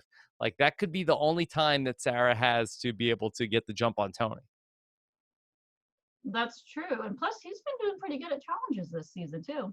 And really, if he stands there in the final tribal council, Sarah, how could you vote against me? We had a thing. She's like, Tony, that you played the best game. How could I beat you? I had to vote you out. Like he's not going to give his vote to Sarah. He's going to vote for her. If she votes him out, I think he would still vote. They would He still would vote for vote her. for her. He would Yeah, vote for her. Like, come on, Tony. Yeah. absolutely. This is a question. You mentioned Wu from Felipe Shimon. In an alternate universe, how would your ally Wu have done on this season? Um, I think Wu would have done. I think Wu is one of those people that can do very well and get very far, and I don't know that he's the type of guy that can win. Hmm. So I love Wu. I don't know that he ever came off as being 100% driving the bus. And I feel like you want to vote for whoever's driving this madhouse. You know what I Yeah. mean? He's a really good lieutenant, and he will carry out whatever you have to say. And I saw even, there was quite a bit of that even out there where he was like, Peach, tell me what to do. Who should we vote for? Like, and I was like, I think you need to go follow Savage because I think he's looking for an idol. And he's like, okay. And he'll like go, and he like scurried off and would like follow him and stuff. And I think somebody who plays that way, like the way he does, will get very, very far. Like, Hmm. you know what I mean? Like everybody wants to keep that person around. I think he would go very far in this season if he was there because I think that people would have kept him around. Yeah, yeah, absolutely. Wu is also not necessarily. I don't think he's a big schemer. He is that pretty straightforward. He's actually very old school Hmm. the way he plays. That's why even in like our season in Cambodia, He was a shelter person. a shelter person right away off the bat Hmm. totally gets along with people like Dietz, with like Kelly Wigglesworth, works hard, puts in his time at the shelter, like he doesn't like the people who talk too much, like schemes too much, like that's not really his thing. Hmm. Yeah. Makes sense. Okay, let's go back to Sarah. Humby has a question. Was Sarah counting on Sophie to take out Tony, and that's why she's so mad? Do you think that Sarah intended to always have somebody else do the dirty work and take out Tony? It's possible. I think also that she knew Sophie was a Sarah number and not a Tony number. Yeah. And now Tony's been taking out Sarah's allies, and Sarah hasn't really done too much in the way of taking out Tony allies, has she? Mm-hmm. So that's, Only Nick. Only Nick. yeah, I mean, And Tony was on board with it. he had a lot, Tony had a lot more people in his pocket than she did. She had Mm-hmm. one solid person, and that was really Sophie. And so, I Yeah. mean, it's very smart of Tony to take her out. Yes. Peih-Gee, can you tell me that in your mind, who do you think the final three is going to be? I mean, it's shaping up to be Tony, Sarah, and And Ben. who? And I think Ben. it's, I think it's likely to be Ben. I would have said that I thought it was Tony, Sarah, and Nick going into last night. Oh, Yeah, you know, I thought Nick had the classic third place. zero vote finalist thing going on, but no, it does not look like that's good unless he gets back in. I feel like both Ben and Nick have kind of been getting that edit Hmm. a bit. You could especially see like with Ben's confessional of well, I haven't gotten any advantages. I've only been getting disadvantages played against me. I can see I Yeah. don't really have a lot of friends out here. Like that's the person you want to take to third, that's the person you want sitting next to you at Final Tribal. Hmm. So you think that that's the three: Tony, Sarah, and Ben? I think so. I don't see how Ben would get votes if he's sitting up. I mean, if I was Tony and Sarah, that's who I would take. Hmm. Okay. Um, Let me ask you a question. This is from Justin. Justin wants to know, as the mayor of People screwed by three tribes in the swap, do you think that Boston Rob, Parvati, Sandra, and Yule would have had a real shot to win if they didn't get swapped into a tribe with fewer people? PG, can you talk about that, about going from 2 tribes to 3 tribes? It sucks, first of Yeah. all. No, you know Especially, what? Honestly, I really don't like it. At the time that it happened to you, it was one of the first seasons that I think that they had done that. They had a lot of 3 tribe seasons, but I'm trying to think if they had done 2 tribes to go to 3 tribes yet on the show. I think they had started with 3 and gone to 2. I think that was the first time that they did that, right? yeah, I think so. Yeah. Um, I think that it is super unfair for whoever ends up on the tribe that has to start a new camp. Mm-hmm. That expends an enormous amount of energy. Yeah. And also the food situation is not, well, especially like in Cambodia, we had a marooning. So like there was a ton of fruit chickens rice at both, at the different camps, and then to be the third camp that doesn't have any of that. um, it's I think it's a really unfair playing field, and I don't think it's fun. Hmm.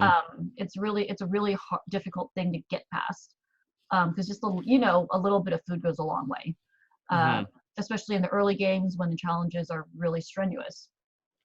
That said, I do think that there is potential for anybody to turn a numbers disadvantage around, as you saw in my, in the Anchor tribe with how Savage and Tasha were able to flip the vote on me. Yeah.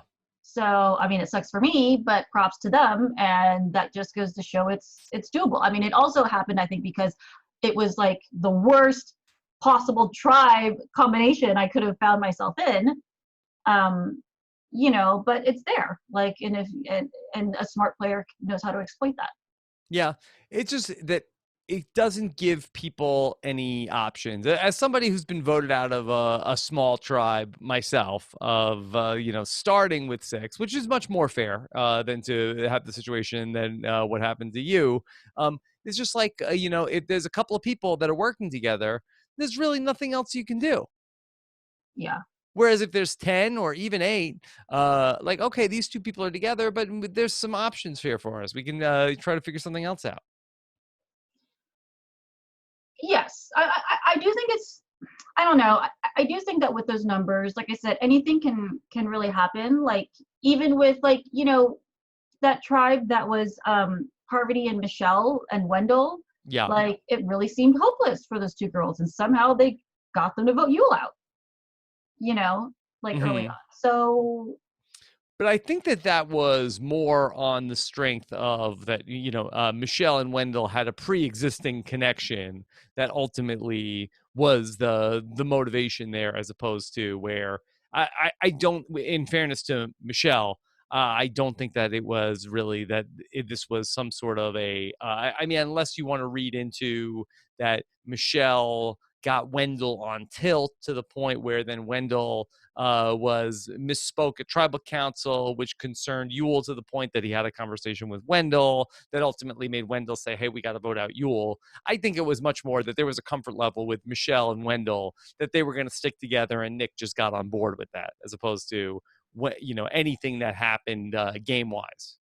I think that's true, but that's what I will, but that's still part of this game. Everybody came into this with, pre-existing relationships. So even if you go into these new tribes down in numbers, you can find something to work, Mm-hmm. which is, like I said, when I got voted out of Cambodia, like, we were 4 versus 2, and that somehow got flipped on me. So anything's possible. Mm-hmm.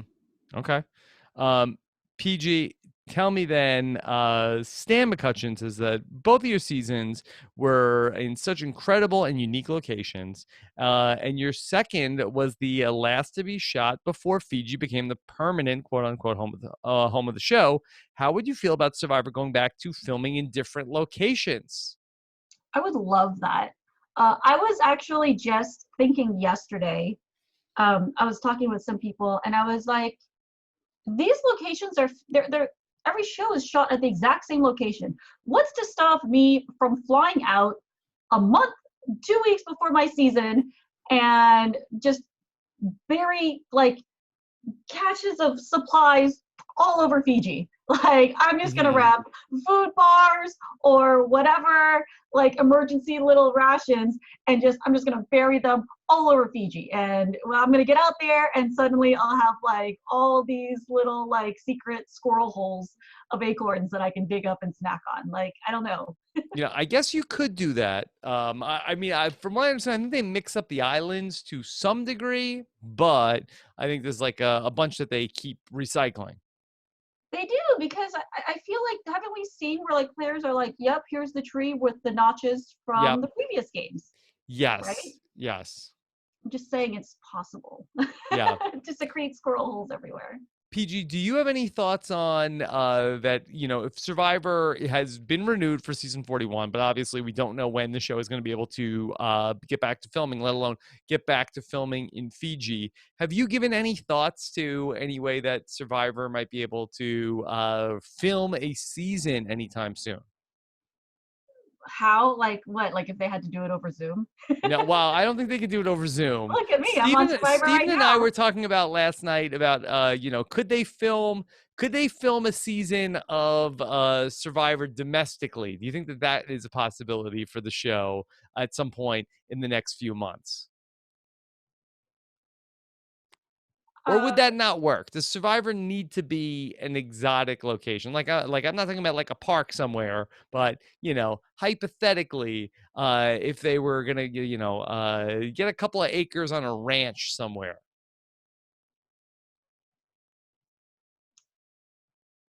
yeah, I guess that could work. It's just about them forming some kind of little microcosm of society. That's really the interest, and I think it could work even if they're at, like, I don't know, Yosemite or something like that, like I think that you outdoors. could build a theme around it. It have be some sort of like a Western motif, and have it be, like frontier season, like Like, Survivor, Wild Wild West. Like I think that people would be very into it. is that like Kid Nation? Like, I'll Yeah, just it take would it be over like to Kid Kid Nation Nation. Ranch. Yeah, go to the place where they shot Kid Nation. Look, I mean, Pearl Islands is pirates. I mean, that's just as hokey. True, true. We could have like cowboys and Indians. I feel like that's very Let's on well, I brand think for what we let's Survivor. let's probably I think we should like stick with cowboys versus cowboys. Good cowboys and bad cowboys. I think we should cowboys and cowgirls. That's and I think because I thought about, well, maybe we could do like a Native American type, like I said, you know what, let's not even we'll only screw that up. Well, I didn't they already try that with Pirate Master? Wasn't that kind of the experiment of being able to do like a Survivor spinoff? Sure, I guess so. You'd have to ask Russell Hands. I don't know a lot about Pirate Master. I don't really. Yeah, Yeah. that would be fun. Look, if they're limited in their options to being able to travel, and if we want to just see them keep it going, I Hmm. would be okay with them moving it here because I guess ultimately it is less about the location, and now it's just more about the game, the Hmm. strategy, the gameplay. Like, although at some point, where does it keep shrinking, and then all of a sudden it's Big Brother? Uh-oh. You know what I mean? Yeah. Yeah. Okay. Um PG, let's see. What about the 50-50 idol? Okay. Michael Butler Ridge says, "Can we improve the 50-50 idol?" I liked how it's like just like this pure luck or like gambling. Are we gonna have like Survivor slot machine next? Yes, yes. It's a slot machine idol. First off, do you have any issue with Michelle's toss of the 50-50 coin? Should that have been a legal toss? Did she just kind of like She's like she just kind of like turned it over. did it rotate? Did it flip? By my untrained eye, I would say it was probably about a 540-degree turn. You can just do I this don't think we really. got a full 720. I think we got 360 and a half. I saw that where he goes when Jeff goes, you have to throw it so that it lands here on this like postage size stamp podium. I was like, Hmm. how is she gonna be able to get a good flip and have it still land right there? Yeah. And it's like So waist you feel high. like that it was Survivor sort of like boxed her in by it has to land on the desk, so you can't throw it that high. Yeah, I mean, she didn't. How high is she gonna throw it up high? It's gonna like I don't know, land in the fire or something. Like, but Hmm. uh, or maybe they should have just had him. I don't know. Like, yeah, but it didn't even matter anyway because it was totally. She didn't even have to use it. Hmm. Yeah. Can I say also my favorite part of that was Jeremy's face the whole time. Yeah. He's just like, Yeah. Yeah, he basically, can you play it on me? Can you play it on me, please, please? Um, I guess the question that we got from Graham from the Bay, how big of a mistake was it for Jeremy to give the 50-50 coin back to Michelle? As opposed to what, keeping it for himself or playing it? Did Jeremy misplay it at the last tribal council, where it seemed like that Michelle was mad at Jeremy at the start of this episode, where she was like, hey, Jeremy, thanks for nothing. Now everybody knows about my coin. And he gave it back to her. It seemed like that she was mad. I wasn't sure exactly what the reason why she was mad. So I missed the last half of last week's episode, so I didn't Mm-hmm. get to see what went down. So what? I don't know what. It didn't seem like anything went down with the coin, other than Jeremy didn't play it, but she seemed mad at him to start this episode. So but so did she like come out and say like, I have this advantage, I want to play it on Jeremy? No, I she want to play said it no. on. She gave it to him, and then he told Tony he had something, and then he was debating whether or not he should play it, and he's like, should I play it? And then he didn't end up playing it, but then he gave it back to her. And like his explanation to her for why he didn't play it was like, I didn't want to be known for having saved myself with your advantage. Mm-hmm. Is that, didn't he say something like that? Something like that, yeah. He's like, I don't want to use it. I don't want to be saved by a coin. Not bad to be saved by a coin.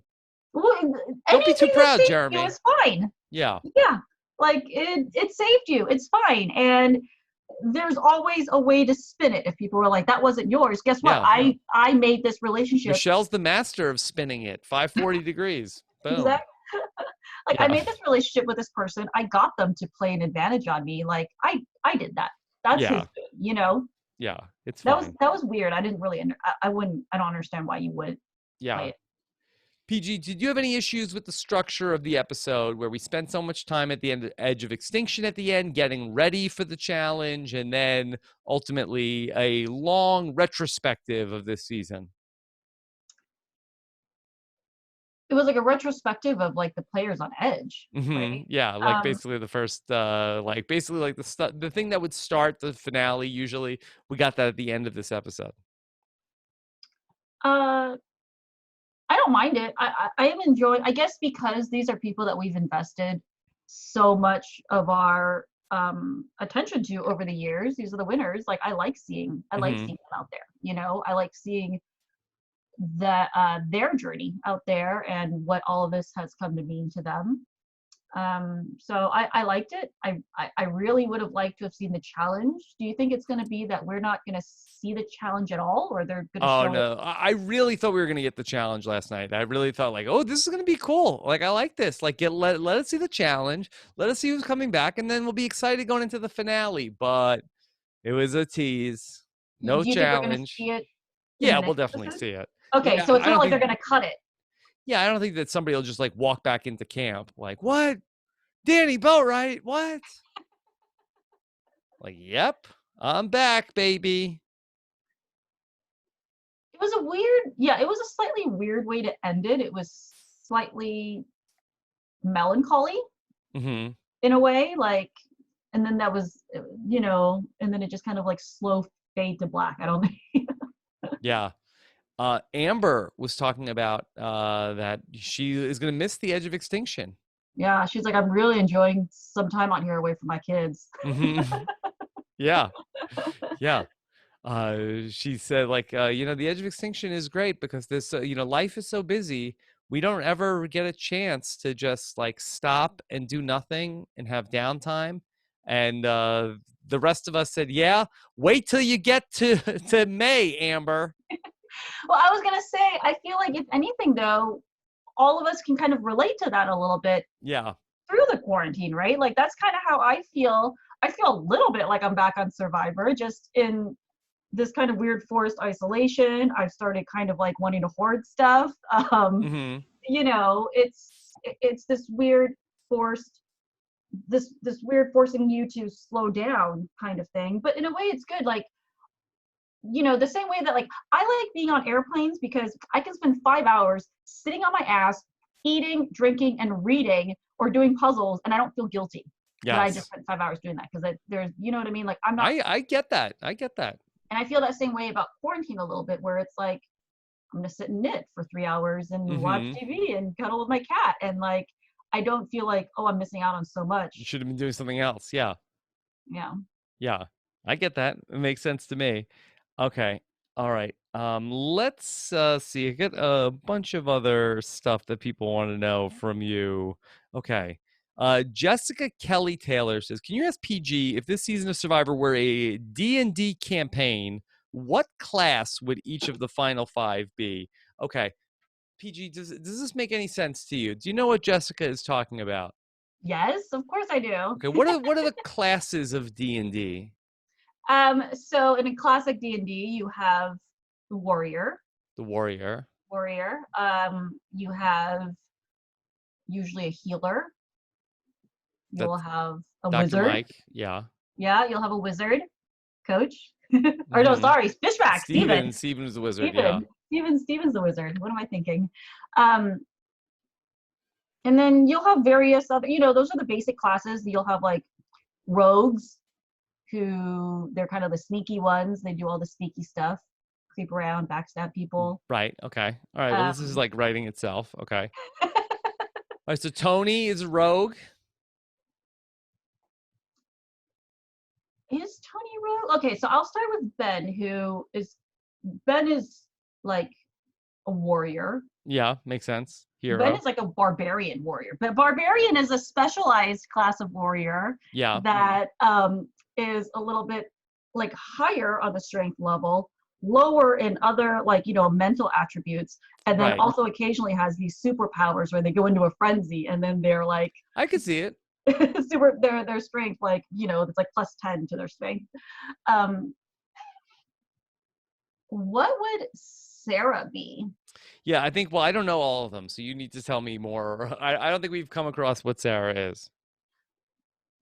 Sarah is, oh my god, I don't know. She's like an enchanter or something. An enchanter. Okay. Tell me more about the enchanter. So the enchanter class is different for different games, but as I understand enchanters, they are usually it's magic based, but they are specializing in some kind of mind control. Mind So control. Oh, like that's yeah. That sounds right. they can cast a glamour. You look at them and suddenly like they're Yes. like a beautiful lady or they're you know what I mean? Like so Oh you yeah. can enchant their minds. Because I feel like Sarah has been really good with this like manipulation and manipulating people's perception. Although Tony's been pretty good at that too. So I Yeah. don't like yeah, I don't know. Tony's like some kind of weird like wizard warrior combination this season. Hmm. He's been Yeah. killing it. And then Denise, I think, is probably a healer. Denise is probably healer. She's kind Yeah. of the support person for everybody. She's like the support human. Right. What about Michelle?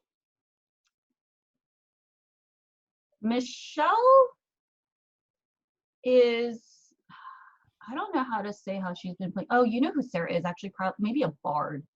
A bard. A bard. Bards are also kind of enchanter type classes. They can Yeah. be, yeah. They like get everyone together. Um, I almost want to say Michelle is a rogue, just because she's kind of off doing her own thing. Hmm. Maybe Yeah. I don't know what else. I don't know what other category to put her into.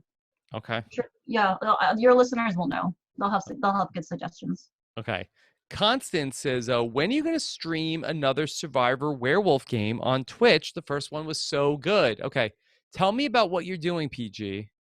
So okay, like I'm as bad as Fishback with getting these projects off the ground. No, no, no. That's not true. Well, let me ask. Well, have you done Survivor Werewolf?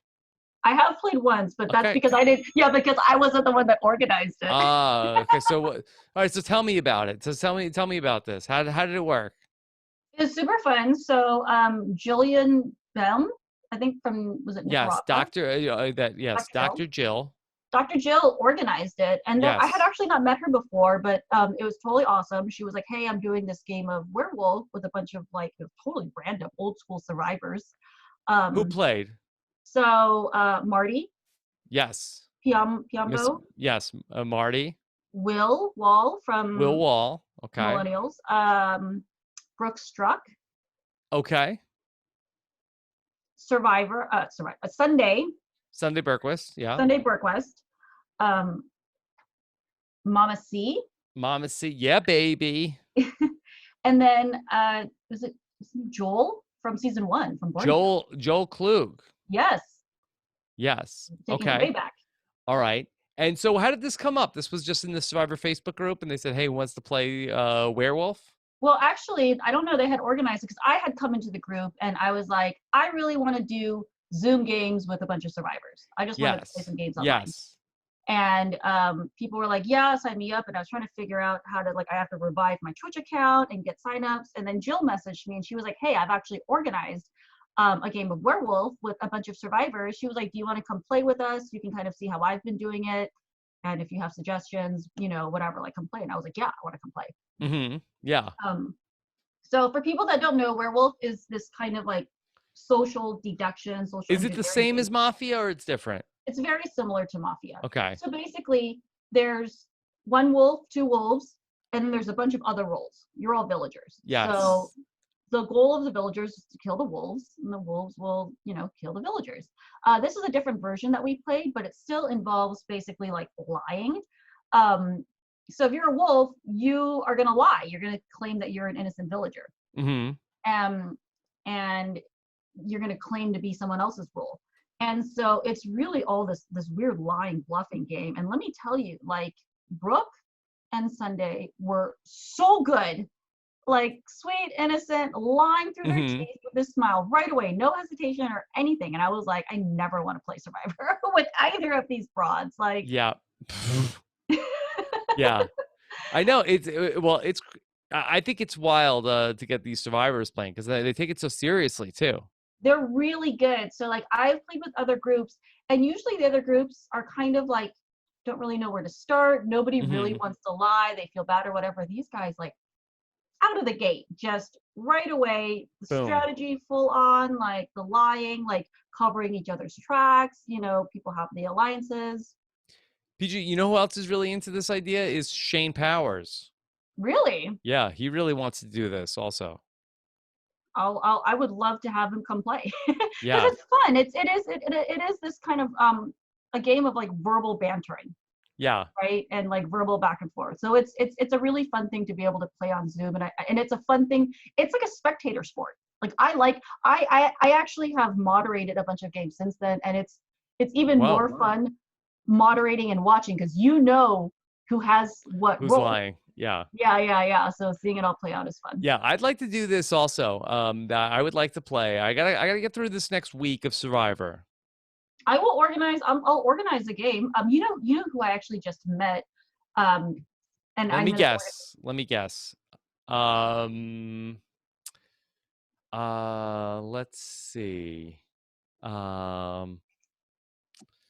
You're. I don't have any good guesses.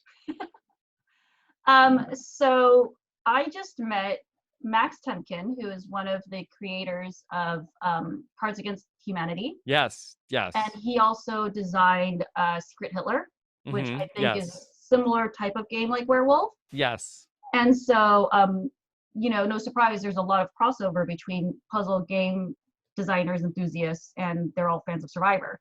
So Mm-hmm. he's a big fan of Survivor. I'm a big fan of his games. We had some mutual friends, so I had organized like a Zoom call. And in talking with all of them, he was like, "Do you guys want to play?" He's like, "I designed Secret Hitler," and I was like, "Yes, can we come play a game with the guy that designed it?" And he was thrilled to play with a bunch of survivors because, like I said, he's a hardcore fan. Mm-hmm. So I'm going to try to get that going. You're welcome to come play with us. That would be really fun. Yeah. I got one more crazy week. I got one more crazy week, and then I'm free indefinitely, perhaps. Peih-Gee. All right, I'm going to hold you to that. Yeah. Are you gonna come play D&D with me and Steven? Yeah, look, I'm waiting to hear more. I mean, you guys are on this like text chain sometimes where, I'm like the worst person to be on a text chain because then I go into like a podcast for like 3 hours and I'm sort of like people think I'm just like antisocial. But yeah, I'm up for it. All right, I'll try to drive that. Like, actually, I feel like Steven waved the white flag a little bit because he texted me and he was like, can you help? He was like, believe it or not, I'm still interested, and can you maybe help drive this forward a little bit? And I was like, Yeah. okay, like, because I think it would be fun. I would like to play. Yeah. I like the improvisation. I like talking it through. I just like that idea. I find like the rolling the dice to get a little boring.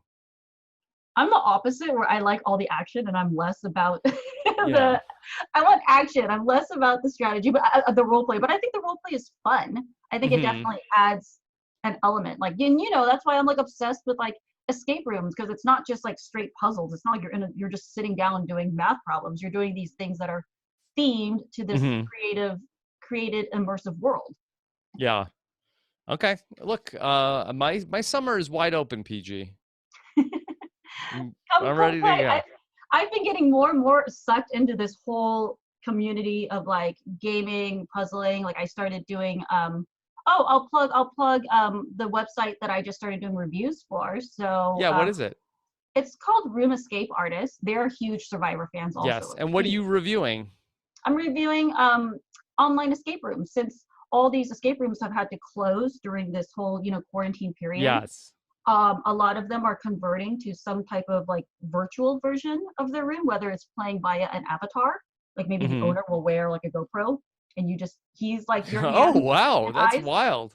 So that's kind of fun. Like I've played some of those and there's difficulties with that, but it is really fun controlling another human being.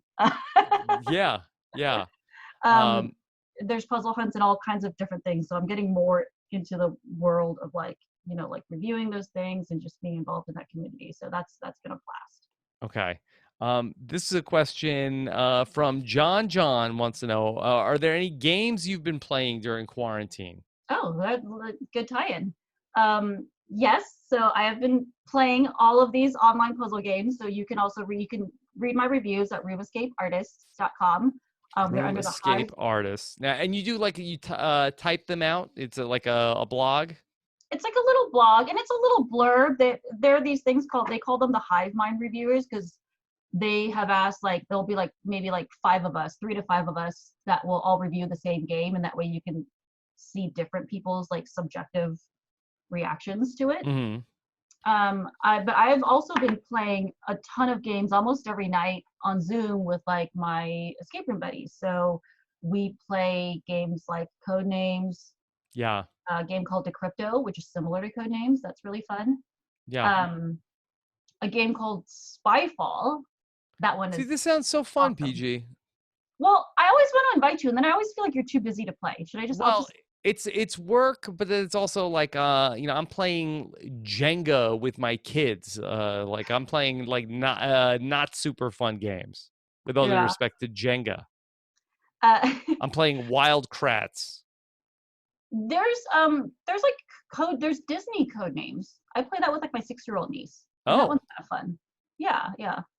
yeah. Um, Spyfall is a really fun game. I like all these social deduction games where they're they're like so Spyfall. The way Spyfall works is there is a location, like there's a list of locations. But for example, at each location, there's roles given out to everybody. So if it's a restaurant, you could be a waitress, a chef, a diner, etc. Right? A couple of people aren't given any of this information. They're the spy. And so you just ask each other questions. And I'll be like, hey, Rob, how do people dress when they come here? And if you're like, or how do you dress? And if you're a waiter, you'd be like, oh, well, I wear a tuxedo or I wear a suit, Hmm. whatever. Yeah. So you answer according to your role. So our job is to figure out who the spy is. The spy's job is to figure out where you guys are. So I really like these games where it's like you have to give out enough information so people know you are not the spy, that Hmm. you're in on the location, but without giving up too much information of so that they can deduce Yeah. where we are. So I feel like there's a real art to that type of gameplay. And to me, again, there's a lot of that in Survivor, where it's like you have to give out enough information to let people know where you stand in an alliance or whatever, but not so much that Hmm. you're giving everything away. Yeah. So That sounds games very like that fun. are fun. I Yeah. think I would like that. It's fun. We do a bunch of Jackbox games. There's similar games like that, like on Yeah. Jackbox and stuff. Yeah. Okay. Actually, I Yes. I have a game for us to play also. Oh, that's so great. That Lauren Pratt said, did PG make up a game for you to play on the podcast? I did, sir. Oh, wow. Um, This is great. What a treat. What a treat, PG. so this is the same game that we have played before, which is Hmm. kind of a crisscross between like Heads Up and the game Celebrity. Okay. So how it works is I have a bunch of phrases, moments, things, whatever, from last night's episode. Some are Yes. callbacks from previous episodes that I think are like from really this funny. season. Okay. Yes. So what do I do? So basically, we'll take turns, and what I will do, since I wrote them and I know what they are, I am going to, the first round will be me giving you a description. Okay. Full description. You just have to guess what I'm referring to. Okay. Okay. Do you need to avert my eyes or anything? Maybe that'll be fun because I think it'll be fun if I can show people Okay. what it is. Should I put a buff on and then be blindfolded or just Well, whatever will be less disorienting for you. You don't have to. I can trust whatever. And then the second, so Rob, the way this will go is after we've gone through the stack, the second round, I will hold up the cards so that you can see them. And then now that you know what they are, I know what they are. Round two, you are going to have to, I am going to guess. You are going to give the clues, but you can only use one word. One word. Okay. Okay. All right. I'll just, I don't have a buff nearby, so I could either, I just won't look at the screen. That's fine. Oh, yeah. Okay.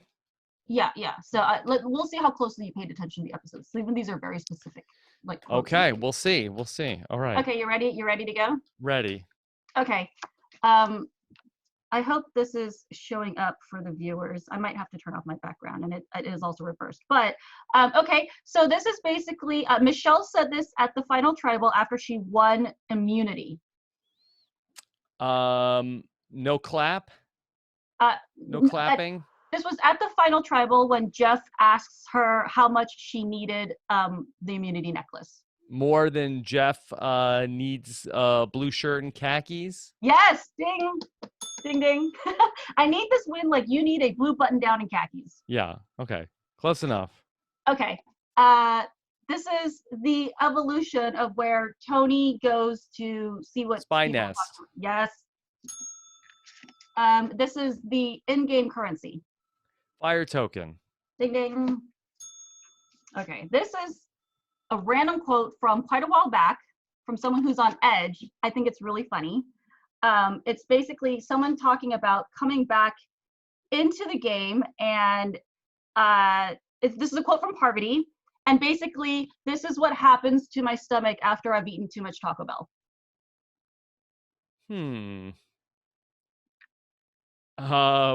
She's talking about how much more game she has to play. I don't know.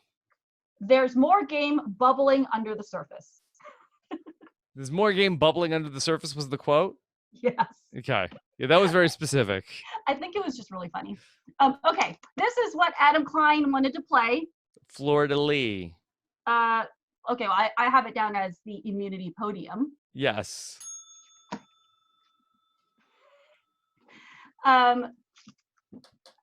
This is also very specific, but basically, this is what the players had to do at the challenge when they had to throw something onto a structure and then carry these things through the challenge, dig under the sand, and then carry these items. A buoy? A basketball? It was in the last challenge. A ball? It was forcing players to carry a large pair of balls through a challenge. Oh, is that what Jeff said? No, that's just what I said. Forcing players to carry a large pair of balls through a challenge. Okay. So sometimes I'm trying to guess your quotes. I know. I'm sorry. Okay. This is what Tony thinks constitutes. This is Tony's version of a Survivor calendar. Oh, 8 days?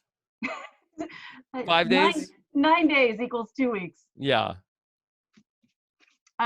This is if this popular player, if Boston Rob was your babysitter, he would put you in a playpen. Yeah. Okay. When you're Oh, what happened? my You turn your camera off? No, I don't. Did I turn the? Oh, I did accidentally. Oh, I Okay, must have that's hit a fine. button. Okay. Um, when you are out on Survivor and you don't have a toilet, instead you have this. Ocean. Well, but also it is. You don't have the porcelain throne. You have. Stone throne. I don't think they Sorry, the go to the throne. bathroom on the stone throne. Throne of stone. I know, but I just feel like it's a funny term. We'll leave that one out since I Okay. did miswrite it. It was the throne of stone. Okay. This is what Denise tattooed on her wrist. Endure and let go. There you Let's go. go. Tony and Sarah are known as. Cops are us. And if you are not somebody's ex-boyfriend, rather you just did this. Kicked it. Yep. Yeah, there's so many phrases from this season. Maybe this was the greatest season of all time. There's some good quotes. Okay. Ben said that this is who he couldn't trust after he came back from Survivor. His wife, Sweet Kelly. Jeff was ready to, he's like, oh, yes, your wife that you said saved your life, right? You couldn't trust her. This is who Michelle couldn't trust after she came back from Survivor. Was it the person that told her to go to how to get to the bar? Did you tweet that you said that was also you? I retweeted somebody else. So somebody had a tweet that was like, Ben, I couldn't trust my wife. And Jeremy was like, I couldn't trust my firefighters. Mm-hmm. Michelle's like, I couldn't trust these directions to the bar. Did you have that, Peih-Gee? Did you have that you couldn't trust somebody who was close to you? No. Did you? No, I mean, that was not a phenomenon for me. But I played, so long ago. Maybe like there wasn't as much lying going on at that time. But even after the All Stars, I didn't, and everybody lied to me the whole time. That was, or at least the couple days that I was there, everybody lied to me. But yeah. Yeah, I don't think it's. I don't know. I didn't have that issue. Like you know that it's the game. When you get out of the game, everything's back to normal. You go to Ponderosa, you chat, you tell each other, oh, this is what I was really doing. Like it's. I mean, I think I'm really an exception to the rule where, like, and maybe it's because I was, so young that I basically, I played 38 days in the Amazon. I went to the final tribal council. I came home 2 days later. And I was at work on Monday. And people were like, what happened to you? What is wrong with you? Why do you I got a bad stomach virus. Like, you look like hell. Like, yeah, out of work for 6 weeks. I was fine when I came off of China even. You're supposed to talk to the psychologist, and Dr. Liza came up to me. She was like, do you need to chat? She was like, you seem like you're fine. And I was like, I'm fine. Yeah. Like, okay. Like, yeah. They can tell the people that are not fine, and they spend all their time on them. Like, yeah, you seem fine. You're fine. I don't know if it's maybe because I've played so many of these types of games that it's, I get that it's not personal. Mm-hmm. I think it also helped that I was never voted out. You know what it is too? I was never voted out by someone that I deeply trusted. Yeah. So I think that's probably what goes a long way towards. Maybe that's it. Towards that thing, I mean, I feel lucky in that regards. So these people won. That's true. If anything, you were probably the one backstabbing and betraying. Yeah. So I don't know. I didn't have that. Whatever they're talking about, I can't relate to that. Well, Jeremy had been voted out once before. Jeremy did get voted out. That's fair for him. Yeah, that's true. All right, we'll try to get through a few of these. Okay. I don't. They might be. Are they here? I'm gonna just hold this up. Is that mirrored? Yeah. No, I'm good. I can see it. It doesn't matter. It's fine for me. Okay. Okay. A couple of these with Peih-Gee. But I can see. So what I'm gonna do is I am going to close your eyes. Well, I'm gonna turn off my camera. But then I can't see you. Oh, that's true. Okay, I will just try to Just don't look at Okay. the camera. I will Don't look look at at. the screen. I will look at. Yeah. Okay. Okay. All right. All right. Peih-Gee, but the problem is your virtual background is okay. Oh, All right. you know what? Wait, Rob. I'm gonna turn it off. Sorry, everyone's gonna see my messy ass room. Okay. That's fine. All right. Okay. All right. Let's see. Okay, it's upside down. But does it matter if these are ones that we've already done? No, that's the whole point. So you can only give me a One one word. word. Yeah. One word. Okay. Police. Cops are us. Currency. Fire token. Okay, if you could turn it over, that would help. One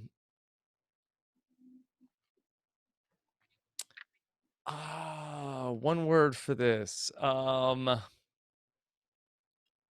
You can also pass. Tavern. Oh, I couldn't trust getting directions to the bar. Yeah.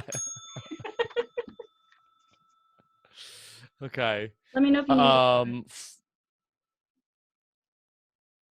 Is Fleur de Lis one word? No, but immunity podium. Yeah.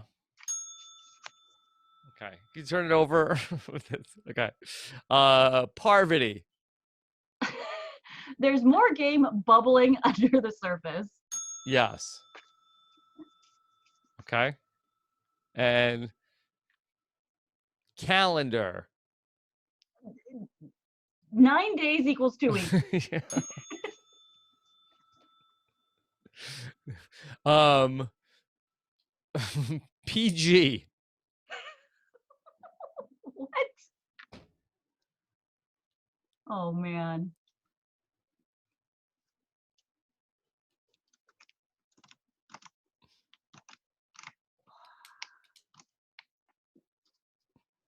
Is this the balls? Yes.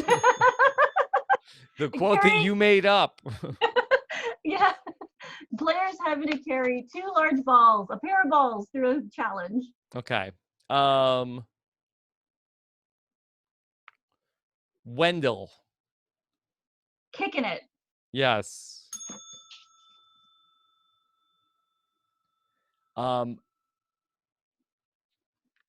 Bird.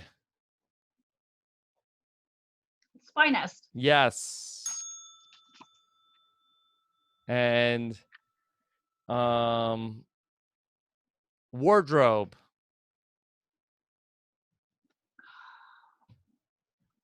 Wardrobe. Shit, I wrote these cards and I forgot. Wardrobe. Wardrobe.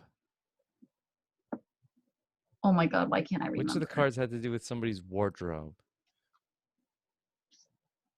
Oh shit. Give me another hint.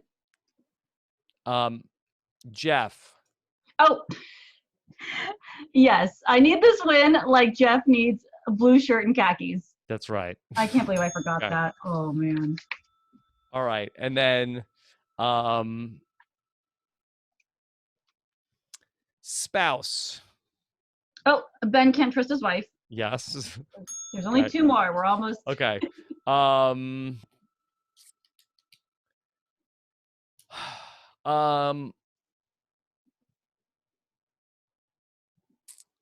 Babysit. Boston Rob's playpen. Yes. And tattoo. Oh, let go and endure. Yes, you got it. Well Very done. good. Well done. Very good. Okay, well, Peih-Gee, thank you for making up a game. I don't know how that played on a podcast, but I appreciate the effort there. It's great. Nobody else does that. Nobody else comes in with a game on the podcast. I always like listening to games on podcasts, so Yes. we'll try. Okay. Peih-Gee, where can people keep track of what you're doing? Of course, you've the best Twitter handle in the business at Peih-Gee. Very easy. Yes. Peihgee. Yeah. You can follow. I have like an art account, which is PG Paints, Yes, I have your Peih-Gee. cactus hung up here, Oh, just outside the awesome. studio. Yes. Awesome. Love that. Um, I have to like write this down because it's so long. My business account is Lowrator Jewelry. It's Mm-hmm. LORADORJEWELRY. And it's also lowraterjewelry.com. That's the website. That's the at. Mm-hmm. Um, yeah, besides that, like I said, I've been doing reviews for the escape rooms and puzzle games. That's at roomescapeartist.com. Mm-hmm. So anybody looking for fun things to occupy themselves with during quarantine, stuck at home, stay at home, you guys can go check that out and see my recommendations. Mm-hmm. Yeah. Okay. Um, PG, are you watching anything fun? I just started watching Ozark. Ozark, season 1. Season one. Okay, how is it? I'm Would I now like it? I'm on to season two now. Yes. Have you not seen it? No. Did you watch Breaking Bad? Yes. It's very similar to Breaking Bad. Okay, I like Breaking Bad. It's the Breaking Bad of money laundering. Okay. Very similar. There's these amazing female characters in it. That's Okay. really what I like about it because I kind of hated the female characters that they had in Breaking Bad. Mm-hmm. And I feel like in this season, there's a ton of just like really empowered women, crazy as Yeah. hell, but like really empowered. And they really drive that they do help drive a lot of the narrative forward too. Mm-hmm. And it's drama and yeah. PG, when we have our Survivor finale next Wednesday, do you think that Jeff Probst should host any of your games that you have created for the Survivor contestants to play? Oh man, that I would love to watch Should Jeff they play play and Will werewolf play. with the last 10 minutes? That would be amazing. I would love Hmm. that.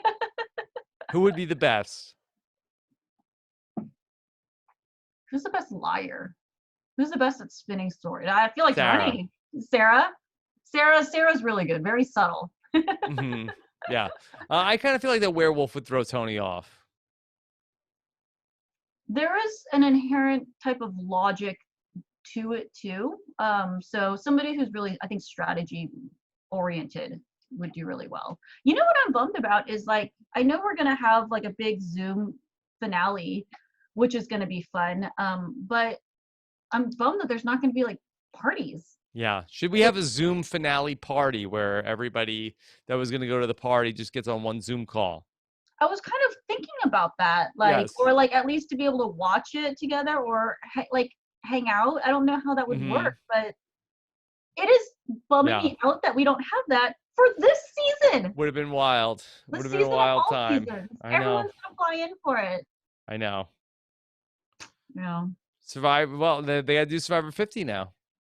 that's true. PJ, I feel like we never talk about this with you, but would you play again?